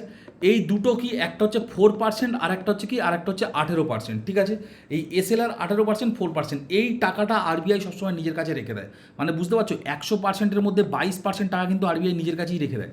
এইবার যখন মনে হচ্ছে ধরো যে মানে মার্কেটে ইনফ্লেশন বেড়ে গেছে এবং আরবিআই চাইছে মার্কেটে আর টাকা যেন না ঢোকে, কারণ টাকা যত বেশি ঢুকবে তত বেশি কিন্তু ইনফ্লেশন আরও বাড়বে, তখন আরবিআই এই CRR বলো, SLR বলো, এগুলো বাড়িয়ে দেয়। এটাকেই টাইট মানি পলিসি বলা হয়, ঠিক আছে। নেক্সট, 65 নম্বর প্রশ্ন কি বলছে, উত্তরবঙ্গের প্রধান তিস্তা নদীর, এটা প্রধান এবংটা কেটে দাও, উত্তরবঙ্গের প্রধান নদী তিস্তা নদীর পশ্চিম দিকের অঞ্চলকে কর্দমাক্ত সমভূমিকে স্থানীয় ভৌগোলিক ভাষায় আমরা কি বলি। দেখো, এই হচ্ছে তিস্তা নদী, তিস্তা নদীর পশ্চিম দিক মানে এই দিকটাকে আমরা কি বলি, এই দিকটাকে আমরা বলি তরাই। আর এই দিকটা পূর্ব দিক যেটা, সেটা পূর্ব দিকটাকে আমরা কি বলি, নর্থ সাউথ ইস্ট ওয়েস্ট, ঠিক আছে। এই পূর্ব দিকটাকে আমরা বলি ডুয়ার্স, ঠিক আছে। এটা হচ্ছে পূর্ব দিক আর এটা হচ্ছে পশ্চিম দিক, ঠিক আছে। পশ্চিম দিকটা আমরা কি বলি, পশ্চিম দিককে আমরা তরাই বলি। তাল আর দিয়ারা আছে, দেখবে মালদা দেখতে এরকম লাভ সাইনের মতো, তার মাঝখান দিয়ে একটা নদী গেছে, তার নাম হচ্ছে কালিন্দী। এই কালিন্দির উত্তরে আছে তাল এবং দক্ষিণে আছে দিয়ারা, এবং এইগুলোর উপরে আছে কি দিনাজপুর। দিনাজপুরের যে অঞ্চল তাকে কি বলা হয়, বারেন্দ্রভূমি বলা হয়। সেটা উত্তর দিনাজপুরে হতে পারে, দক্ষিণ দিনাজপুরে হতে পারে। 66 নম্বর প্রশ্ন কি বলছে, 1526 সালের 21শে এপ্রিল পানিপথের প্রথম যুদ্ধে বাবর কোন আফগান সুলতানকে পরাজিত করে ভারতের মুঘল সাম্রাজ্যের ভিত্তি করে। এই সময় কি হয়েছিল, এই সময় ছিল লোধি বংশের যে শেষ রাজা, তাকে ইব্রাহিম লোধি বলে, বাবর তাকেই পরাজিত করে। এবং তোমরা মনে রাখবে ইব্রাহিম লোধি হচ্ছে একমাত্র হচ্ছে দিল্লির সালতানাত যেটা বলা হয়, তার একমাত্র হচ্ছে শাসক যে হচ্ছে যুদ্ধক্ষেত্রে মারা যায়। আর লোধি বংশের প্রতিষ্ঠাতা কে ছিল, বহলিল লোধি। এখানে আছে সিকান্দার লোধি, এই ব্যাটাকে নিয়ে একটু বলে দিই। এ কী করেছিল, এ আগ্রা প্রতিষ্ঠা করেছিল, মথুরা ধ্বংস করেছিল, যমুনাতে পবিত্র স্নান বন্ধ করে দিয়েছিল, ঠিক আছে। এর সাথে কি করেছিল, জ্বালামুখী মন্দির ধ্বংস করেছিল এবং সেখানে খুব নিষ্ঠুর কাজ করেছিল, ঠিক আছে। 67 নম্বর প্রশ্ন কি বলছে, ভারতের সুপ্রিম কোর্টের প্রধান বিচারপতি এবং অন্যান্য বিচারপতিদের সর্বোচ্চ কত বয়স পর্যন্ত নিজেদের পদে আসীন থাকার মেয়াদ সংবিধানে নির্দিষ্ট আছে। দেখো, হাইকোর্ট যদি বলে তাহলে 62তে রিটায়ার করবে, সুপ্রিম কোর্ট বললে কত, 65তে রিটায়ার করবে। 68 নম্বর প্রশ্ন কি বলছে, মানুষের চোখ ধুলোবালি ও বাইরের কোনো আঘাত থেকে রক্ষা করতে অক্ষিগোলকের সামনের সাদা অংশের উপরিভাগ যে পাতলা ও স্বচ্ছ সুরক্ষামূলক মিউকাস স্তর থাকে তাকে কি বলা হয়, তাকে বলা হয় কনজাংটিভা। আর এইটাই যখন গন্ডগোল হয়ে যায় তখন কী হয়, কনজাংটিভাইটিস, যেটাকে আমরা কি বলি, জয় বাংলা, ঠিক আছে।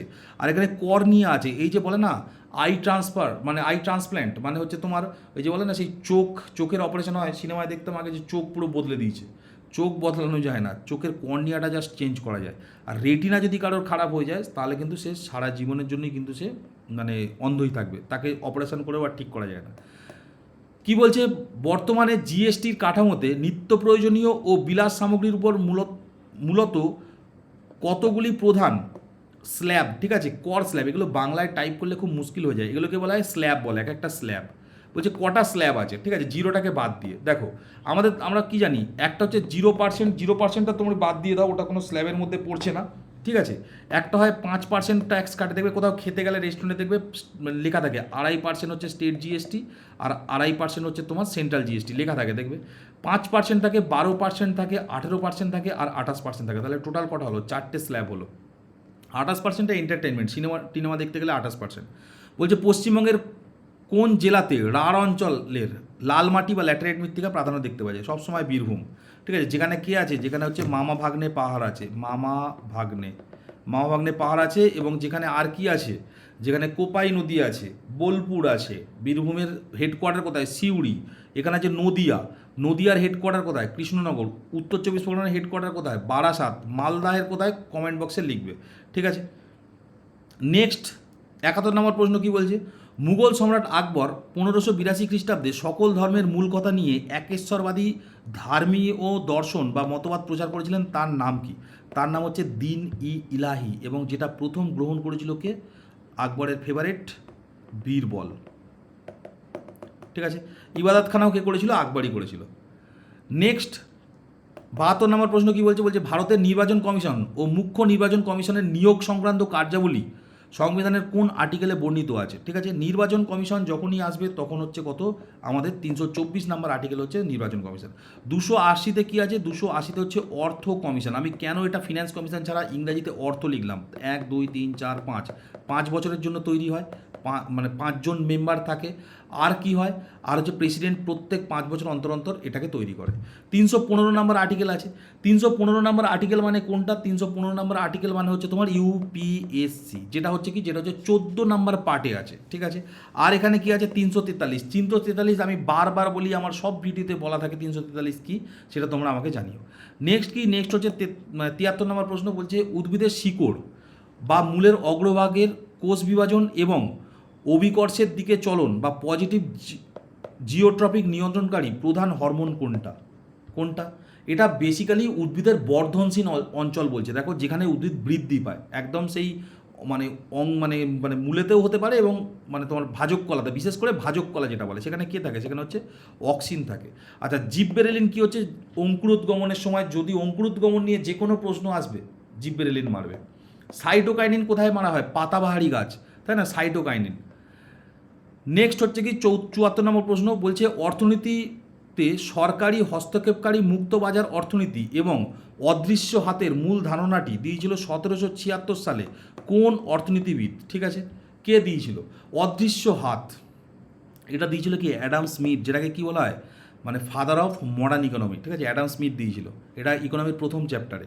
75 নম্বর প্রশ্ন কি বলছে, বলছে 2011 সালে ভারতের সর্বশেষ অফিসিয়াল আদমশুমারি অনুসারে পশ্চিমবঙ্গের জনসংখ্যার ঘনত্ব প্রতি বর্গ কিলোমিটারে কত জন? দেখো 2011 সালে হয়েছিল, এটাকে একটা আয়না দিয়ে রিফ্লেক্ট করিয়ে দাও, 1102। এটা হচ্ছে কার, এটা হচ্ছে বিহার, বিহারের হচ্ছে হাইয়েস্ট জনঘনত্ব। সেকেন্ড হাইয়েস্ট কার, পশ্চিমবঙ্গের 1028। তাহলে কি হচ্ছে, অপশান এ হচ্ছে পশ্চিমবঙ্গর মানে 1028। নেক্সট 76 নম্বর প্রশ্ন কি বলছে, বলছে কোন মুঘল সম্রাটের শাসনকালকে স্থাপত্য ও শিল্পের চরম বিকাশের কারণে মুঘল ইতিহাসের স্বর্ণযুগ বলা হয়ে থাকে? এটা কি হবে, স্থাপত্য যখনই আসবে তখনই আসবে শাহজাহান, ঠিক আছে, অনেক কিছু করেছে। 1 নম্বর যেমন মতি মসজিদ, ঠিক আছে, মতি মসজিদ, লালকেল্লা, তাজমহল, ময়ূর সিংহাসন, জামা মসজিদ, তারপর দেওয়ান ই আম, দেওয়ান ই খাস, তারপর এই সমস্ত কিছু কার করা, সমস্ত কিছু শাহজাহানের করা। নেক্সট কি, নেক্সট হচ্ছে গঙ্গা নদী অলকনন্দা ও ভাগীরথী যৌথ প্রবাহ রূপ নিয়ে কোন স্থানে প্রথম সমভূমিতে অবতরণ করে এবং গঙ্গা নামে নামে পরিচিত হয়েছে, ঠিক আছে, এটা তোমরা সবাই জানো গঙ্গা নামে। আমি দেখো কোন স্থানে, এটা তোমরা কমেন্ট বক্সে আমায় লিখবে, কিন্তু এখান থেকে যে মেন কোশ্চেনটা আমি বলে দিই, এই যে রুদ্রপ্রয়াগ, এখানে কি হচ্ছে অলকনন্দা, আর হচ্ছে মানে তোমার অলকনন্দার সাথে কে মিশে রুদ্রপ্রয়াগ হচ্ছে, অলকনন্দার সাথে হচ্ছে তোমার মন্দাকিনী মিশে হচ্ছে রুদ্রপ্রয়াগ হচ্ছে, ঠিক আছে। দেবপ্রয়াগ কি, অলকনন্দার সাথে কি হচ্ছে ভাগীরথী মিশে হচ্ছে দেবপ্রয়াগ। কর্ণপ্রয়াগ কি, অলকনন্দার সাথে কি হচ্ছে পিণ্ডার মিশে কি হচ্ছে তোমার মানে কর্ণপ্রয়াগ, ঠিক আছে। এবার এর উত্তরটা তোমরা আমাকে কমেন্ট বক্সে দেবে, কারণ সব থেকে সহজ কোশ্চেন এটাই ছিল মনে হয় আজকে। নেক্সট 78 নম্বর প্রশ্ন কি বলছে, বলছে সিন্ধু নদের বৃহত্তম নদী কোনটি? দেখো সিন্ধু নদের বৃহত্তম নদী বললেই আমি চন্দ্রভাগা মারবো, কিন্তু যদি দীর্ঘতম বলে তখন কিন্তু আমি সাতলেজ মারবো, ঠিক আছে। এই সাতলেজ কোথা থেকে তৈরি হয়, রাক্ষস হ্রদ থেকে তৈরি হচ্ছে, তৈরি হয়ে কী হচ্ছে, তৈরি হয়ে হিমাচল প্রদেশে ঢুকছে, হিমাচল প্রদেশ থেকে পাঞ্জাবে ঢুকছে, ওর উপরেই তৈরি কি ভাকরা নাঙ্গাল, এবং এটা শিবকিলা পাশ দিয়ে হিমাচল প্রদেশে ঢুকছে, এটা কিন্তু খুব গুরুত্বপূর্ণ। বলছে 79 বলছে তিব্বতে সাংপো নামে পরিচিত নদীটি অরুণাচল প্রদেশে কী নামে ভারতে প্রবেশ করেছে? তিব্বতে যা সাংপো নাম, সে অরুণাচল প্রদেশে কী হচ্ছে দিহং নাম নিয়ে ঢুকছে, অলরেডি আমি পুরো বলে দিয়েছি, এটা আর ডিটেলে বলছি না।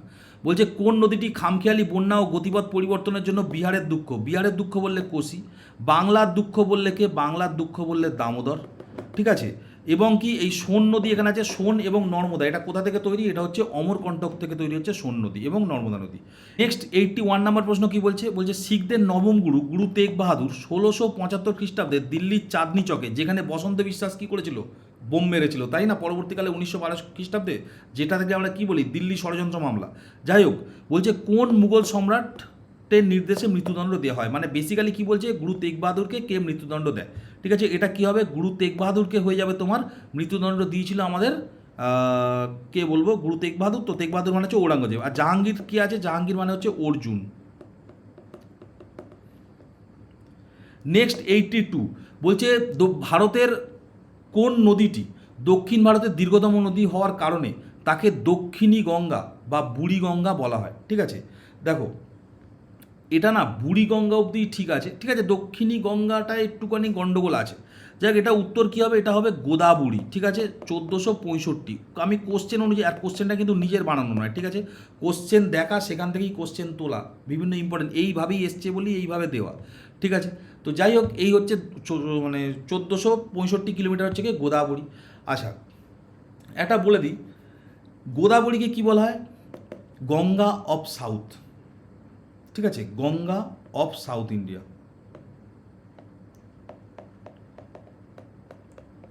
আর কাবেরীকে কী বলা হয়? কাবেরীকে বলা হচ্ছে দক্ষিণী গঙ্গা। ওই জন্যই এই জায়গাটায় একটুখানি আমার গণ্ডগোল লাগছে। কোশ্চেনটা কিন্তু এরকমই এসেছিল।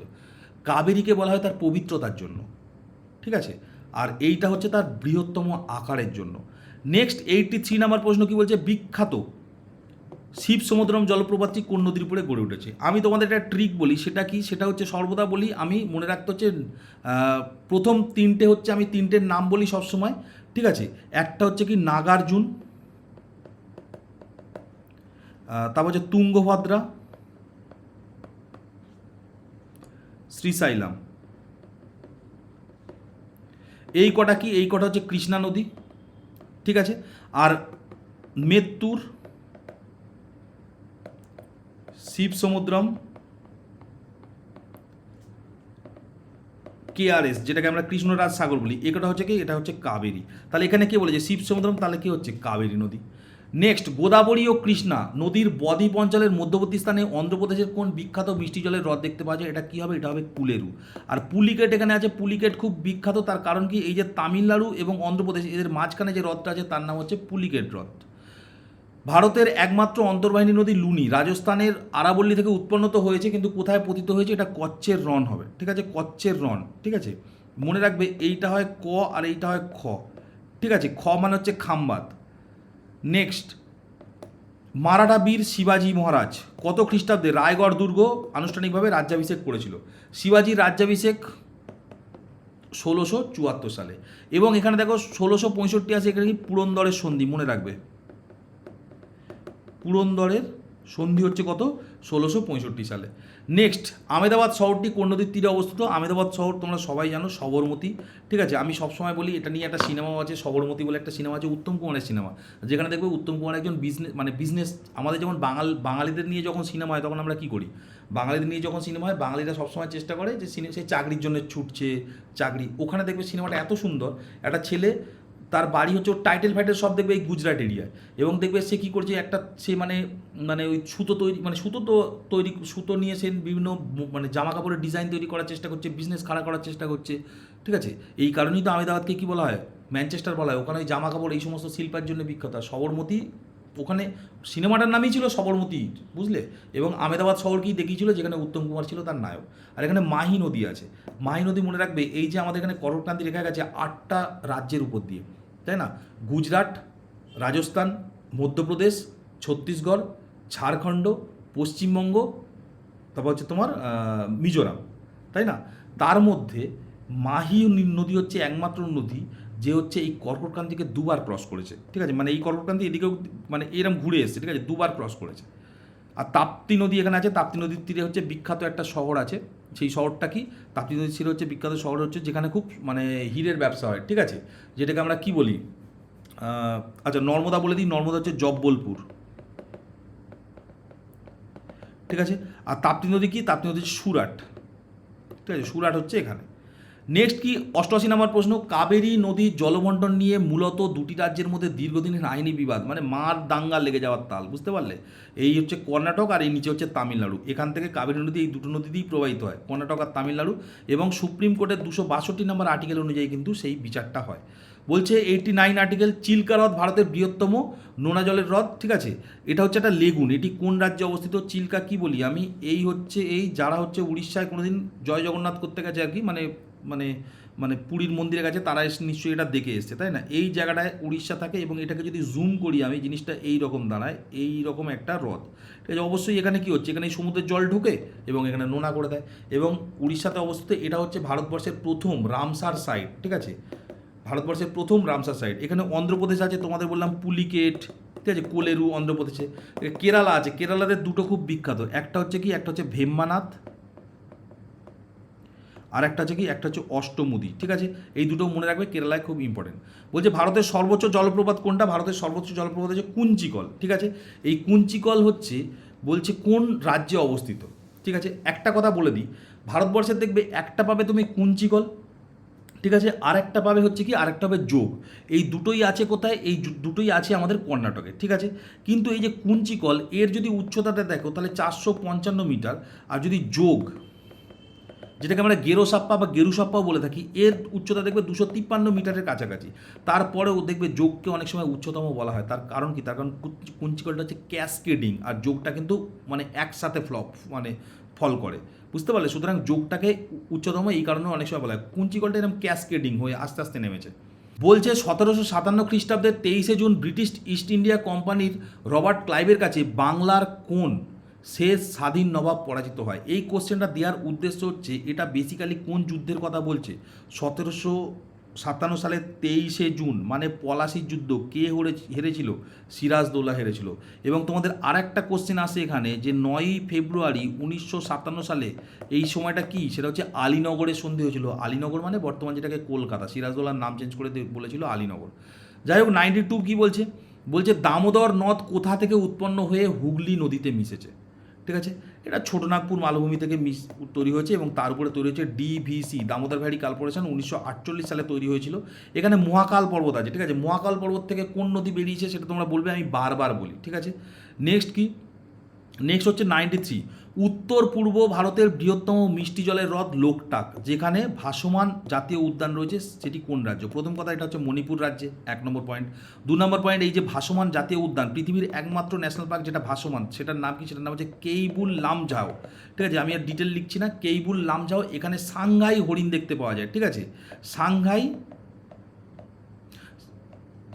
হরিণ দেখতে পাওয়া যায়।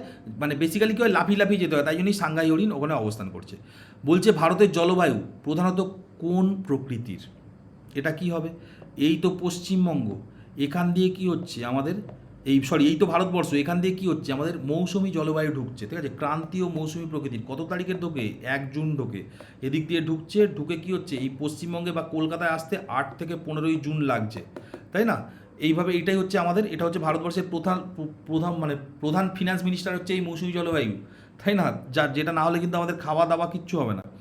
95 নাম্বার কোশ্চেন কি বলছে? বলছে ভারতের দক্ষিণ পশ্চিম মৌসুমী কোন রাজ্যের উপকূলে জুনের প্রথম সপ্তাহে আঘাত আনে? আমি অলরেডি এটা বলে দিলাম।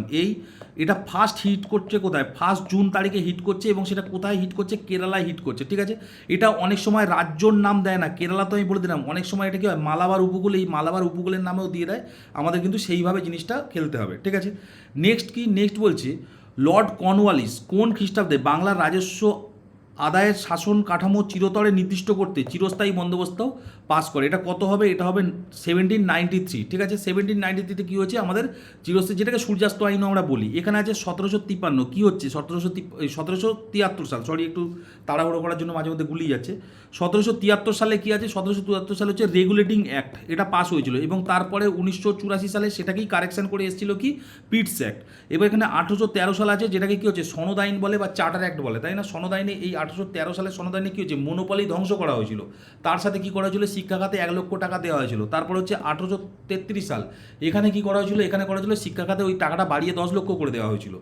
নেক্সট 97 বলছে উত্তর পশ্চিম ভারতে গ্রীষ্মকালে যে ধূলির ঝড় হয় সেটাকে কি বলে? ঠিক আছে, গ্রীষ্মকালে ধূলির ঝড় মেনলি রাজস্থান বা দক্ষিণ পাঞ্জাব এই অঞ্চলে হয়, যেটাকে আঁধি বলা হয়। ঠিক আছে, লু কোথায় হয়? লু হয় নর্থ ইন্ডিয়াতে গরমকালে, যেটা লু আমরাও মোটামুটি এখন বুঝতে পারি গরমকালে। কালবৈশাখী কোথায় হয়? কালবৈশাখী মোটামুটি আমাদের এই সমস্ত অঞ্চলে হয়। ঠিক আছে, আমাদের পশ্চিমবঙ্গে হয়, আসামে হয়, তারপর হচ্ছে তোমার মানে উড়িষ্যা হয়। চেরি ব্লসম কোথায় হয়? চেরি ব্লসম এই অঞ্চলটায় হয়। ঠিক আছে, কর্ণাটক, মহারাষ্ট্রের সাউথ এই সমস্ত জায়গায় হচ্ছে কি চেরি ব্লসম হয়।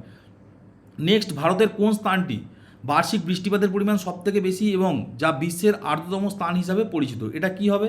এটা হবে মৌসিনরাম। কোথায় আছে এটা? মৌসিনরাম আছে হচ্ছে আমাদের এখানে যে মেঘালয় আছে সেইটা। মেঘালয়ের 3, দেখো আমি তোমাদের আগেই বলছি, এখান থেকে হচ্ছে মৌসুমী বায়ু ঢুকে কী হচ্ছে, বৃষ্টিপাত ঘটায়। এখানেও ঢোকে বৃষ্টিপাত ঘটায়, এবং এখানে 3টে পাহাড় আছে। ঠিক আছে, আমি একটু জুম করে ছবিটা আঁকছি। এটা হচ্ছে গারো পাহাড়, এটা হচ্ছে মানে খাসি, এটা হচ্ছে জয়ন্তিয়া। ঠিক আছে, এইটাই আমি জুম করে এইভাবে আঁকলাম। এবার কি বলছি, এখানে মৌসুমী বায়ু ঢুকছে, তো ঢুকে এই 3টে পাহাড়ের ট্র্যাপ হয়ে যায়, হয়ে গিয়ে কী হচ্ছে, সারা বছর বৃষ্টিপাত ঘটায়। ঠিক আছে, প্রায় 1392 সেন্টিমিটার অ্যাভারেজে বৃষ্টিপাত ঘটায়, হিউজ বৃষ্টি ওটা। নেক্সট কি? 99 নম্বর প্রশ্ন হচ্ছে শীতকালে উত্তর পশ্চিম ভারতে হালকা বৃষ্টিপাত হয়, তার পেছনে প্রধান কারণ কোনটা? এইটা খুব দারুণ কোশ্চেন। এই তো উত্তর পশ্চিম ভারতে এরকমভাবে এই অঞ্চলে শীতকালে বৃষ্টিপাত হয় কেন? তার কারণ এই অনেক দূরে আছে ভূমধ্য সাগর, ওই ভূমধ্য সাগর থেকে আসে, মানে পশ্চিম দিক থেকে যেহেতু জিনিসটা আসে, তাই জন্য তাকে আমরা বলি পশ্চিম ঝঞ্ঝা, যেটাকে আমরা ওয়েস্টার্ন ডিস্টারবেন্সও কিন্তু বলে থাকি। ঠিক আছে, এখানে আরেকটা আছে কালবৈশাখী। কালবৈশাখী আমাদের এখানে হয়, ঠিক আছে, এবং গরমকালেই হয়, যেটা হচ্ছে প্রচণ্ড মানে ওই কী বলে গরমের জন্য যে চাপের যে পার্থক্য হয়ে যায়, তাতেই কিন্তু এই কালবৈশাখীটা হয়। নেক্সট 100 নম্বর প্রশ্ন এবং আজকে লাস্ট প্রশ্ন কী বলছে গ্রীষ্মকালের শেষের দিকে কর্ণাটক ও কেরালা অঞ্চলে যে বজ্রবিদ্যুৎ সহ বৃষ্টিপাত হয় যা কফি চাষের জন্য অত্যন্ত উপকারী, তাকে কি বলা হয়? তাকে বলা হচ্ছে চেরি ব্লসম, ঠিক আছে। এখানে দেখো আন্ধি আছে, আমি অলরেডি বলেছি রাজস্থানে হয়, বরদইছিলা আমাদের এখানে যেটা কালবৈশাখী, আসামে তারই নাম হচ্ছে বরদইছিলা, ঠিক আছে। এবার একটা জিনিস বলি, এই সমস্ত জিনিস যেটা হয় ওয়েস্টার্ন ডিস্টার্বেন্স আমি বলে দিয়েছি, পশ্চিমী ঝঞ্ঝা যেটা কোথায় হয়, যেটা পাঞ্জাবের দিকেই হয়, শীতকালে হয়, ঠিক আছে। আচ্ছা, বছরে দুবার বৃষ্টিপাত কোথায় হয় তোমাদের আমি যদি জিজ্ঞাসা করি তাহলে কি বলবে? তোমরা বলবে এখান দিয়ে যাচ্ছে, যাওয়ার সময় তামিলনাড়ুতে হচ্ছে এবং ফেরার সময় মৌসুমী ফেরার সময় দুবার বৃষ্টিপাত, তাহলে তামিলনাড়ু উত্তর, এর সঙ্গে আর একটা রাজ্য হতে পারে। পাঞ্জাবে বর্ষাকালে তো বৃষ্টিপাত হয়, কিন্তু শীতকালেও তো প্রত্যাবর্তনকারী মানে শীতকালেও তোমাদের হচ্ছে ওয়েস্টার্ন ডিস্টার্বেন্সের জন্য কিছু বৃষ্টিপাত হয়। তাহলে অপশানে যদি থাকে তোমার তামিলনাড়ু এবং পাঞ্জাব, তোমার কিন্তু দুটোই মারতে হবে। বোঝা গেল? আর একটা জিনিস বলে দিই, একদম লাস্ট কথা, সেটা হচ্ছে আশ্বিনের ঝড় বাংলার কোন মাসে হয়? আশ্বিনের ঝড়, এটাকে আমরা কি বলতে পারি? আশ্বিনের শারদ প্রাতে, এইভাবে মনে রাখতে পারি, মানে শরৎকালে, ঠিক আছে। তো আমি চেষ্টা করেছি খুব তাড়াতাড়ি এবং খুব ইনফরমেটিভ বানানোর। 100টা কোশ্চেন তো মানে খুব ধীরে সিস্তে করলে প্রচুর টাইম লাগবে, তাই অলরেডি অনেক সময় হয়ে গেছে। আমি চেষ্টা করেছি একটু দ্রুততার সাথে বানানো, কারণ দুদিন বাদেই পরীক্ষা, একটু রিভিশন ক্লাস, এবং সব কটা কোশ্চেনই গুরুত্বপূর্ণ। তোমরা যারা পুরোটা দেখেছো তারা নিশ্চয়ই বুঝতেও পেরেছো। পরীক্ষার পরে আমাকে বলবে কত কোশ্চেন কমন এসছে, ঠিক আছে, এবং অবশ্যই জানিও তোমাদের কেমন লেগেছে। ভালো লাগলে অবশ্যই চ্যানেলটা সাবস্ক্রাইব করো। দেখা হবে পরের ভিডিও, ততক্ষণ স্টে টিউন অ্যান্ড বাই।